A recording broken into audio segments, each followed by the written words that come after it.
ನಮಸ್ಕಾರ. ನಾನು ಭಗವದ್ಗೀತೆಯನ್ನು ಮತ್ತೊಂದನ್ನು ಉಲ್ಲೇಖ ಮಾಡುವಾಗ, ಅದರಲ್ಲಿ ಅರ್ಜುನ ಕೃಷ್ಣನನ್ನ ಸಂಬೋಧಿಸುವಾಗ ಕೆಲವೊಂದ್ ಕಡೆ ಕೇಶವ ಅಂತಾನೆ, ಮಧುಸೂದನ ಅಂತಾನೆ, ಕೇಶಿಸೂದನ, ರಿಷಿಕೇಶ ಅಂತ ಹೀಗೆ ಹಲವಾರು ಹೆಸರುಗಳನ್ನ ಕೃಷ್ಣ ಬಳಸ್ತಾನೆ. ಸಾಮಾನ್ಯ ಅದಕ್ಕೆಲ್ಲ ಉತ್ತರ ಆಗಾಗ ಕೊಡ್ತಿದ್ದ. ಆ ಹೆಸರಿನ ಅರ್ಥವೇನು ಅಂತ.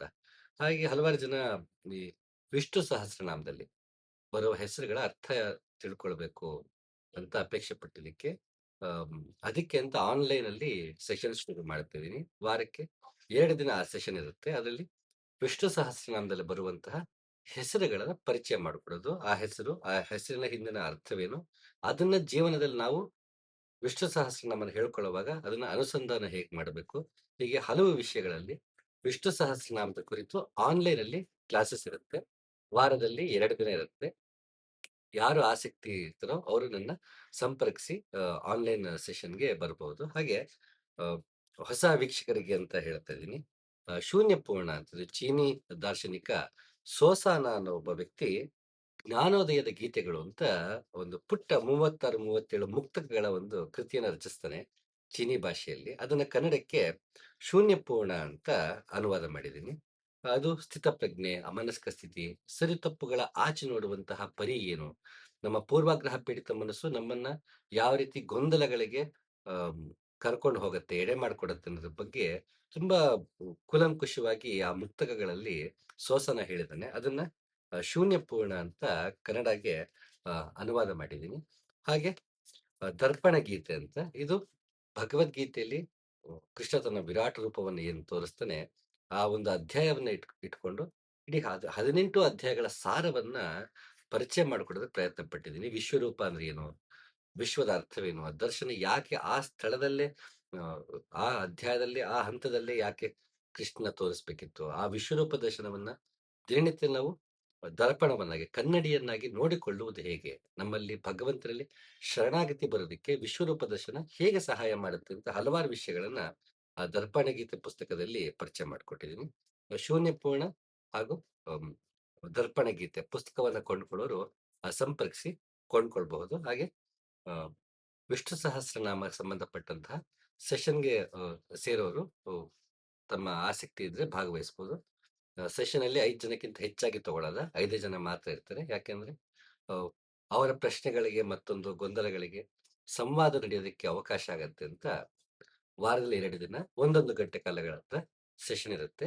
ಅಲ್ಲಿ ವಿಷ್ಣು ಸಹಸ್ರನಾಮದ ಪರಿಚಯ, ಹೆಸರುಗಳ ಅರ್ಥ ವಿವರಣೆ ಜೊತೆಗೆ ಪ್ರಶ್ನೋತ್ತರದ ಒಂದು ಸೆಷನ್ ಕೂಡ ಅದರಲ್ಲಿ ಇರುತ್ತೆ. ಹಾಗಾಗಿ ಹೆಚ್ಚು ಜನನ ತಗೊಳ್ತೇನೆ, ಎಲ್ರಿಗೂ ಮಾತಾಡಕ್ಕೆ ಅವಕಾಶ ಸಿಗ್ಬೇಕು ಅನ್ನೋ ಕಾರಣಕ್ಕೆ 5 ಜನರನ್ನು ಮಾತ್ರ ತಗೋತಾ ಇದ್ದೀನಿ. ಅದನ್ನ ಆ ಸೆಷನ್ಸ್ ಏನಿರುತ್ತೆ ವಿಷ್ಣು ಸಹಸ್ರನಾಮದ್ದು, ಅದು ಪ್ರತಿಯೊಬ್ಬ ಜಿಜ್ಞಾಸುವಿನ ಸಂಬಂಧಪಟ್ಟಂತ ಪ್ರಶ್ನೆಗಳಾದ್ರಿಂದ ಅದನ್ನ ಯೂಟ್ಯೂಬ್ ಅಲ್ಲಿ ವಿಡಿಯೋ ಆಗಿ ಅಪ್ಲೋಡ್ ಮಾಡಲ್ಲ. ಅದು ಸೆಷನ್ ಬಂದವ್ರಿಗೆ ಮಾತ್ರ ಅದಕ್ಕೆ ಆಕ್ಸೆಸ್ ಇರುತ್ತೆ, ಅವ್ರಿಗೆ ಮಾತ್ರ ಆ ವಿಡಿಯೋಸ್ ಮತ್ತೆ ನೋಟ್ಸ್ ಅವ್ರಿಗೆ ಮಾತ್ರ ಇರುತ್ತೆ. ಹಾಗಾಗಿ ಆಸಕ್ತಿ ಅದಕ್ಕೆ ಭಾಗವಹಿಸ್ಬೋದು. ಈಗ ಅಷ್ಟವಕ್ರ ಗೀತೆಗೆ ಬರೋಣ. ಕಳೆದ ಸಂಚಿಕೆಯಲ್ಲಿ ಅಷ್ಟವಕ್ರ ಗೀತೆ ಈ ಶ್ಲೋಕವನ್ನು ನೋಡಿದ್ವಿ. ಪರಮಾದ್ವೈತದಲ್ಲಿ ನೆಲೆ ನಿಂತು ಮೋಕ್ಷವನ್ನೇ ಬಯಸುವವನು ಕೂಡ ಕಾಮಕ್ಕೆ ವಶನಾಗಿ ಕಾಮಕ್ರೀಡೆಗಳಲ್ಲಿ ತೊಡಗಿ ಅದಕ್ಕೆ ಬಲಿಯಾಗಿರುವುದು ನಿಜಕ್ಕೂ ಆಶ್ಚರ್ಯವೇ ಸರಿ. ನಮಗೆ ಮೋಕ್ಷ ಬೇಕು, ಅಧ್ಯಾತ್ಮ ಬೇಕು, ಆತ್ಮ ಸತ್ಯ, ಹೀಗೆ ಹಲವಾರು ಇರ್ತೀವಿ. ಆದ್ರೆ ನಮ್ಮ ಬೇಸಿಕ್ ಕಾಮನೆಗಳಿಂದನೇ ನಮ್ಮ ಇನ್ನು ಮನಸ್ಸು ಓಡ್ತಿರುತ್ತಪ್ಪ, ಇದು ನೋಡಿದ್ರೆ ಆಶ್ಚರ್ಯ ಆಗುತ್ತೆ ನನಗೆ ಅಂತ ಅಷ್ಟಾವಕ್ರ ಹೇಳ್ತಾರೆ. ಹಾಗೆ ಮುಂದೆ ಹೀಗೆ ಹೇಳ್ತಾ ಹೋಗ್ತಾನೆ. ಆಶ್ಚರ್ಯವೆಂದರೆ ಜ್ಞಾನದ ಶತ್ರು ಕಾಮವೆಂದು ತಿಳಿದಿದ್ದರೂ ವಯಸ್ಸಾದ ಅತಿ ದುರ್ಬಲನಾದವ ಮಾತ್ರವಲ್ಲ, ಕೊನೆಗಾಲದಲ್ಲಿ ಇರುವವನು ಸಹ ಕಾಮ ತೃಪ್ತಿಗಾಗಿ ಬಳಿಸಾರುತ್ತಿರುವನಲ್ಲ. ಇದು ಅಷ್ಟಾವಕ್ರ ತನ್ನ ಹ್ಮ್, ಆಶ್ಚರ್ಯವನ್ನು ವ್ಯಕ್ತಪಡಿಸ್ತಾ ಇದ್ದಾನೆ. ಎಲ್ರಿಗೂ ಮೋಕ್ಷ ಬೇಕು, ಮತ್ತೊಂದ್ ಬೇಕು, ಸ್ವರ್ಗ ಬೇಕು, ಬಟ್ ಸಾಯಕ್ಕೆ ಯಾರು ರೆಡಿ ಇಲ್ಲ. ಸತ್ಮೇಲೆ ಸ್ವರ್ಗಕ್ಕೆ ಸೇರ್ಬೇಕು, ಬಟ್ ಈಗ ಸತ್ ಸ್ವರ್ಗಕ್ಕೆ ಹೋಗ್ತೀವ ಇಲ್ಲ, ಯಾಕಂದ್ರೆ ಗ್ಯಾರಂಟಿ ಇಲ್ಲ ಸ್ವರ್ಗಕ್ಕೆ ಹೋಗ್ತೀವೋ ನರಕಕ್ಕೆ ಹೋಗ್ತೀವೋ ಅಂತ. ಬಟ್ ಎಲ್ರಿಗೂ ಸ್ವರ್ಗ ಸ್ವರ್ಗನೇ ಬೇಕು, ಯಾರಿಗೂ ನರಕ ಬೇಡ, ಮತ್ತೆ ಸಾಯಕ್ಕೂ ಯಾರು ರೆಡಿ ಇಲ್ಲ. ಆಧ್ಯಾತ್ಮ ಬೇಕು, ನಾನು ಸತ್ಯವನ್ನ ಕಂಡ್ಕೋಬೇಕು, ಅಹಂಕಾರ ಕಳ್ಕೊಳಕ್ ರೆಡಿ ಇಲ್ಲ. ಇದೊಂದು ರೀತಿಯ ಹಿಪೋಕ್ರಸಿ. ಅದನ್ನ ಅಷ್ಟವಕ್ರ ಅಷ್ಟು ಚೆನ್ನಾಗಿ ಹೇಳಿದಾನೆ. ಅಂತ ದುರ್ಲಭ ಮಾಮೂಲಿ ಮನುಷ್ಯರಲ್ಲಿ ವಯಸ್ಸಾಗಿದೆ, ಇನ್ನೇನು ಇವತ್ತು ನಾಳೆ ದೇಹ ಬಿಟ್ಟು ಹೋಗ್ತಾನೆ ಅಂತಿದ್ರು ಕೂಡ ಅವನಿಗೆ ಕಾಮವನ್ನ ಬಿಡಲ್ಲ, ಅವನ ಹಿಂದೆನೆ ಹೋಗ್ತಿರ್ತಾನೆ. ಅಂದ್ರೆ ಕಾಮ ಅಂದ್ರೆ ಇಲ್ಲಿ ಬರೀ ಸೆಕ್ಷುವಲ್ ಡಿಸೈರ್ಸ್ ಅಂತಲ್ಲ, ನನ್ಗೆ ಅದು ಬೇಕು ಇದು ಬೇಕು ಅಂತ ಹೋಗ್ತಿರ್ತೀವಿ. ಹ್ಮ್ ಗುಂಡಪ್ಪ ಚೆನ್ನಾಗಿ ಹೇಳ್ತಾರೆ. ಹ್ಮ್ ಅದು ಬೇಕು ಇದು ಬೇಕು ಬೇಕಿದನಗಿನ್ನೊಂದು ಬೇಕಿನತ ಬೊಬ್ಬುಡುತ್ತಲಿ ಲೇಗಟ ಬಂದನು ಏಕೆಂದು ರಚಿಸಿದನೋ ಬೊಮ್ಮನೇ ಬೇಕು ಜಪ, ಸಾಕೆನೆಪುದೆಂದಿಗಲು ಮಂಕುತಿಮ್ಮ ಅಂತ ಗುಂಡಪ್ಪ ಕೇಳ್ತಾರೆ. ಬರೀ ಬೇಕು ಬೇಕು ಜಪ ಆಯ್ತಲ್ಲ, ಸಾಕು ಅನ್ನೋದು ಯಾವಾಗ? ಆ ತೃಪ್ತಿ ಯಾವಾಗ ನಮಗೆ ಸಿಗತ್ತಪ್ಪ ಅಂತ. ಈ ಬೇಕುಗಳಲ್ಲೇ ಇದ್ದಾಗ ನಮಗೆ ಮೋಕ್ಷವು ಬರೀ ಬೇಕು ಆಗ್ಬಿಡುತ್ತೆ ಹೊರತು ನಮ್ಮ ದಾಹ ಆಗಲ್ಲ. ಹಾಗಾಗಿ ನಾವು ಜಿಜ್ಞಾಸುಗಳಲ್ಲ. ನಮ್ಗೆ ಬರೀ ಆಧ್ಯಾತ್ಮ ಬೇಕು, ನಂಗೆ ಸತ್ಯ ಬೇಕು, ನನ್ ಭಗವಂತನೇ ಕಾಣಬೇಕು ಅಂತ. ಬಟ್ ಹೊರಗಣ್ಣಿಂದಲ್ಲಪ್ಪ, ಒಳಗಣ್ಣಿಂದ ನೋಡು, ಎಲ್ಲರಲ್ಲೂ ಭಗವಂತ ನೋಡೋದ್ರೆ ಆಗಲ್ಲ. ನನಗೆ ಎಲ್ಲೋ ಒಂದ್ ಕಡೆ ಕೂರ್ಬೇಕು, ಅಲ್ಲೇ ದೇವ್ರು ನೋಡ್ಬೇಕು, ನಾ ಇಷ್ಟು ಸ ಇಂಥ ಒಂದು ಯೋಗ ಮಾರ್ಗದಲ್ಲಿ ಹಠ ಯೋಗನ ಮತ್ತೊಂದು ಮಾಡಿ ನಂಗೆ ಕಾಣಿಸ್ಬಿಡ್ಬೇಕು ಅಷ್ಟೇ ಅದು. ಬಟ್ ಅದಕ್ಕೆ ನಾ ಕಳಿಸ್ಕೊಳ್ಬೇಕಲ್ಲ. ನಮಗೆ ಸತ್ಯ ದರ್ಶನ ಆಗೋದಕ್ಕೆ ಏನೇನು ಕಳಿಸ್ಕೊಳ್ಬೇಕು, ಅದು ಕಳಿಸ್ಕೊಳಕ್ ನಾವು ಸಿದ್ಧಿಲ್ಲ. ನಾವು ಸುಮ್ನೆ ಅದ್ ಬೇಕು ಇದು ಬೇಕು ಅಂತಿದ್ರ ಹಾಗೆ ಮೆಟೀರಿಯಲಿಸ್ಟಿಕ್ ಲೈಫ್ ಅಲ್ಲಿ ಸೈಟ್ ಬೇಕು, ಮನೆ ಬೇಕು, ಕಾರ್ ಬೇಕು, ಪ್ರಮೋಷನ್ ಬೇಕು, ಹೈಕ್ ಬೇಕು ಅನ್ನೋ ಹಾಗೆ ಇಲ್ಲ ನನಗೆ ಜ್ಞಾನ ಬೇಕು, ನನಗೆ ಅತೀಂದ್ರಿಯ ಶಕ್ತಿಗಳು ಬೇಕು. ಮತ್ತೆ ಅಲ್ಲಿ ಬೇಕುಗಳು ಡೈವರ್ಟ್ ಆಗತ್ತೆ ಅಷ್ಟೇ. ಮೆಟೀರಿಯಲಿಸ್ಟಿಕ್ ಇಂದ ಸ್ಪಿರಿಚುವಲ್ ಆಗಿ ಡೈವರ್ಟ್ ಆಗತ್ತೆ ಹೊರತು, ಬಟ್ ಅಲ್ಲೂ ಬೇಕುನೇ ಇತ್ತು, ಇಲ್ಲೂ ಬೇಕುನೇ ಇರುತ್ತೆ. ವ್ಯತ್ಯಾಸ ಏನು ಆಗೋದಿಲ್ಲ ಅಂತವ್ರು ನೋಡಿ. ಇಲ್ಲಿ ಹೇಳ್ತಾ ಇದ್ದಾನೆ ಅಷ್ಟವಕ್ರ, ಎಂತ ವಯಸ್ಸದನ್ನು ಕೂಡ ಮತ್ತೆ ಕಾಮನೆಗಳಿಂದನೇ ಹೋಗ್ತಾನೆ, ಬೇಕು ಬೇಕು ಅನ್ನೋ ಹಿಂದೆ ಹೋಗ್ತಾನೆ ಹೊರತು ಅವನಿಗೆ ಆಧ್ಯಾತ್ಮ ತಕ್ಕಲ್ಲ ಅಂತ. ನಮಗೆ ಕಾಮನೆಗಳು ಪಡಬಾರ್ದು ಅಂತಲ್ಲ, ಅದರ ಆಕಾಂಕ್ಷೆ ಅದ್ರ ಹಿಂದೆನೆ ಓಡ್ ಹೋಗ್ಬಾರ್ದು. ಯಾವ್ದು ಹಿಂದೆನೂ ನಾವು ಓಡ್ ಹೋಗ್ಬಾರ್ದು. ಓಡೋದ್ರೆ ನಮ್ಗೆ ಸಿಗೋದಿಲ್ಲ. ನನಗೆ ಅದ್ರ ಕಡೆನೆ ಅಹ್, ಅಹ್, ಆತುರ ಕಾತುರ ಸಿಗ್ಲೇಬೇಕು ಅನ್ನೋ ಚಡಪಡಿಕೆ ಇವೆಲ್ಲವೂ ನಮ್ಗೆ ಇನ್ನೂ ಇತ್ತು ಅಂತಂದ್ರೆ, ಈ ಅಧ್ಯಾತ್ಮ, ಅದ್ವೈತ ಅಥವಾ ದ್ವೈತ, ಸತ್ಯ ಸಾಕ್ಷಾತ್ಕಾರ, ನಿರ್ವಾಣ ಅಂತಂದ್ರೆ ಪ್ರಯೋಜನಕ್ಕಿಲ್ಲಪ್ಪ. ಮೊದಲು ಇಂತಹ ಓಡುವಿಕೆಯನ್ನ ಬಿಡು, ಕಾಮನೆಯನ್ನ ಬಿಡೋದು. ಕಾಮ ಆಕಾಂಕ್ಷೆ ಇಲ್ಲಿ ಸ್ಪಷ್ಟವಾಗಿ ಹೇಳ್ತಾರೆ ಅಷ್ಟವಕ್ರ. ಆಕಾಂಕ್ಷೆ ಅಂತ ಕಾಮನೆ ಸಮಸ್ಯೆ ಅಲ್ಲ, ಕಾಮನೆಯಿಂದಿರುವ ಆಕಾಂಕ್ಷೆ. ಏನೋ ಸಿಕ್ತು ಅಂತ ಅಹಂಕಾರ ಪಡ್ತೀವಿ, ಸಿಕ್ಕಿಲ್ವಾ ಬೇಸರ ಪಡ್ತೀವಿ. ತೃಪ್ತಿ ನಮಗಿರೋದಿಲ್ಲ. ನಮ್ಗೆ ಅತೃಪ್ತಿಯಲ್ಲೇ ಬದುಕ್ತಾ ಹೋಗ್ತಿರ್ತೀವಿ. ಆಗ ನಮ್ಗೆ ಮತ್ತೆ ಬೇಕು ಬೇಕು ಬೇಕು ಅನ್ನಿಸ್ತಿರುತ್ತೆ. ಇಂತಹ ಹಿಪೋಕ್ರಸಿನ ಅಷ್ಟಾವಕ್ರನು ಖಂಡಿಸಿದಾನೆ, ಉಪನಿಷತ್ಕಾರರು, ಕೃಷ್ಣ, ಜೀಸಸ್ಸು ಇಂಥವ್ರು ಇಲ್ಲ ಅಂತಿಲ್ಲ. ಹಾಗೆ ಎಲ್ರೂ ಇಂತಹ ಹಿಪೋಕ್ರಸಿನ ಖಂಡಿಸಿದ್ದಾರೆ. ಗುಂಡಪ್ಪ ಕೂಡ ಚೆನ್ನಾಗಿ ಹೇಳ್ತಾರೆ. ಅನ್ನದಾತುರಕ್ಕಿಂತ ಚಿನ್ನದಾತುರ ತೀಕ್ಷ್ಣ, ಚಿನ್ನದಾತುರಕ್ಕಿಂತ ಗಂಡು ಹೆಣ್ಣಲವು, ಮನ್ನಣೆಯ ದಾಹವು ಎಲ್ಲಕ್ಕೂ ತೀಕ್ಷ್ಣತಮ, ತಿನ್ನುವುದು ಆತ್ಮವನ್ನೇ ಮಂಕುತಿಮ್ಮ ಅಂತ. ನಮಗೆ ಒಂದಲ್ಲ ಒಂದೊಂದು ರೀತಿ ದಾಹ. ಒಬ್ಬನಿಗೆ ಅನ್ನದಾತರ ತೀಕ್ಷ್ಣವಾಗಿರುತ್ತೆ, ಅದಕ್ಕಿಂತ ಹೆಚ್ಚು ತೀಕ್ಷ್ಣ ಅಂದ್ರೆ ಅನ್ನದಾತರಕ್ಕಿಂತ ಚಿನ್ನದಾತರ ತೀಕ್ಷ್ಣ. ನನಗೆ ವೆಲ್ತ್ ಬೇಕು, ಅದ್ರ ಕಡೆಗೆ ನನಗೆ ಇನ್ನೂ ಅದ್ರ ಒಲವು ಜಾಸ್ತಿ ತೀಕ್ಷ್ಣವಾಗಿರುತ್ತೆ. ಅಂದ್ರೆ ಅದು ಹೆಚ್ಚು ನಮ್ಮ ಮನಸ್ಸು ಆ ಕಡೆ ಎಳಿತಿರುತ್ತೆ. ಚಿನ್ನದಾತುರಕ್ಕಿಂತ ಗಂಡು ಹೆಣ್ಣಲವು ನಮಗೆ ಪ್ರೀತಿ, ಪ್ರೇಮ, ಮತ್ತೆ ಅಲ್ಲಿರುವಂತಹ ಅಮ್, ಕ- ದೈಹಿಕ ಸುಖ, ಹೀಗೆ ಇದರಿಂದನೇ ನಮ್ಗೆ ಹೆಚ್ಚು ಒಲವಿರುತ್ತೆ. ಮನ್ನಣೆಯ ದಾಹವು ಎಲ್ಲಕ್ಕೂ ತೀಕ್ಷ್ಣತಮ, ತಿನ್ನುವುದು ಆತ್ಮವನ್ನೇ ಮಂಕುತಿಮ್ಮ ಮಾಡ್ಬಿಡ್ತಾರೆ. ಈ ಮನ್ನಣೆಯ ದಾಹ ನಮ್ಗೆ ಸಾಮಾನ್ಯವಾಗಿರುತ್ತೆ. ನನಗೆ ಮನೇಲಿ ನನ್ನ ಮಾತು ಎಲ್ರು ಕೇಳ್ಬೇಕು, ನನ್ಗೆ ಗೌರವಿಸ್ಬೇಕು, ಆಫೀಸರ್ ನನಗೆ ಗೌರವಿಸ್ಬೇಕು, ನಾನು ಇಷ್ಟು ವರ್ಷ ಎಕ್ಸ್ಪೀರಿಯನ್ಸ್ ಇರೋನು, ಮತ್ತೊಂದು ಮಗದೊಂದು ಮೆಟೀರಿಯಲಿಕ್ಸ್ ಲೈಫ್ ಅಲ್ಲಿ ಈ ತರ ಇದ್ರೆ ಆಧ್ಯಾತ್ಮದ ಒಂಥರ. ಹ್ಮ್ ನನ್ ಪರಿಚಯ ಒಬ್ರು ಹೋಗಿದ್ದಾರೆ, ಎಲ್ಲಾ ಕಡೆ ಸುತ್ತಾಡ್ಕೊಂಡು ತೀರ್ಥಕ್ಷೇತ್ರಕ್ಕೆ.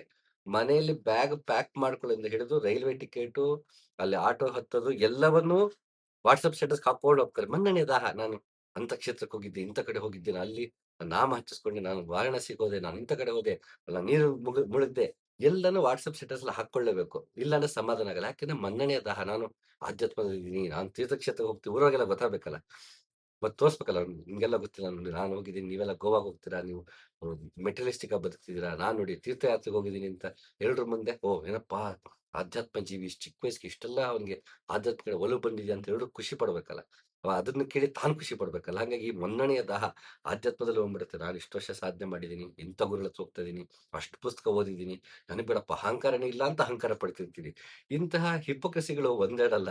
ಇದನ್ನ ಆಗ್ಲೇ ಹೇಳ್ದಾಗೆ ಹಲವಾರು ದಾರ್ಶನಿಕರು ಖಂಡಿಸ್ತಾ ಬಂದಿದ್ದಾರೆ. ಅದನ್ನ ತುಂಬಾ ಹ್ಮ್, ಕಠೋರವಾಗಿ ಖಾರವಾಗಿ ಖಂಡಿಸೋದ್ರಲ್ಲಿ ಅಲ್ಲಮ ಎತ್ತಿದ ಕೈ. ಅಲ್ಲಮ ಹೀಗೆ ಹೇಳ್ತಾನೆ: ಭವಿಯ ತಂದು ಭಕ್ತನ ಮಾಡಿ ಪೂರ್ವಾಶ್ರಯವ ಕಳೆದ ಬಳಿಕ ಪೂರ್ವವನೆತ್ತಿ ನುಡಿದ ಗುರುದ್ರೋಹಿಯ ಮಾತು ಕೇಳಲಾಗದು. ಹೆಸರಿಲ್ಲದ ಲಿಂಗಕ್ಕೆ ಹೆಸರಿಡುವ ಲಿಂಗದ್ರೋಹಿಯ ಮಾತ ಕೇಳಲಾಗದು. ಪೂರ್ವದಲ್ಲಿ ನಾಮವಿಲ್ಲದ ಗುರು, ಹೆಸರಿಲ್ಲದ ಲಿಂಗ, ಹೆಸರಿಲ್ಲದ ಶಿಷ್ಯ, ಇಂತಿ ತ್ರಿವಿಧ ಸ್ಥಳವನರಿಯದೆ ಕೆಟ್ಟರು ಗುಹೇಶ್ವರ. ಒಂದು ಬಾರಿ ಎಲ್ಲವನ್ನೂ ತೊರೆದಿದ್ದೀನಿ ನಾನು, ನನ್ನದೇನು ಭಾವನ ತೊರೆದ ಮೇಲೆ ನಾನು ಹೀಗಿದ್ದೆ, ಈಗ ನಾನು ಪರಿವರ್ತನೆ ಆಗಿದ್ದೀನಿ. ನಾನು ಮುಂಚೆ ಕೋಪ ಮಾಡ್ಕೊತಿದ್ದೆ, ಇವಾಗ ಕೋಪ ಮಾಡ್ಕೊತಲ್ಲ. ನಾನ್ ಮುಂಚೆ ತಾಮಸದಲ್ಲಿದ್ದೆ, ನಾನು ಅವಾಗ ಈ ರೀತಿ ಇಲ್ಲ, ನಾನು ಸಾತ್ವಿಕದಲ್ಲಿದ್ದೀನಿ. ಹಂಗಿದ್ದೆ ಹಿಂಗಾದೆ, ಹಂಗಿದ್ದೆ ಹಿಂಗಾದೆ, ಬಿಫೋರ್ ಆಫ್ಟರ್ ಫೋಟೋ ಇಟ್ಕೊಂಡು ಆಡ್ತಿರ್ತಾರೆ ಮನ್ಸಲ್ಲಿ.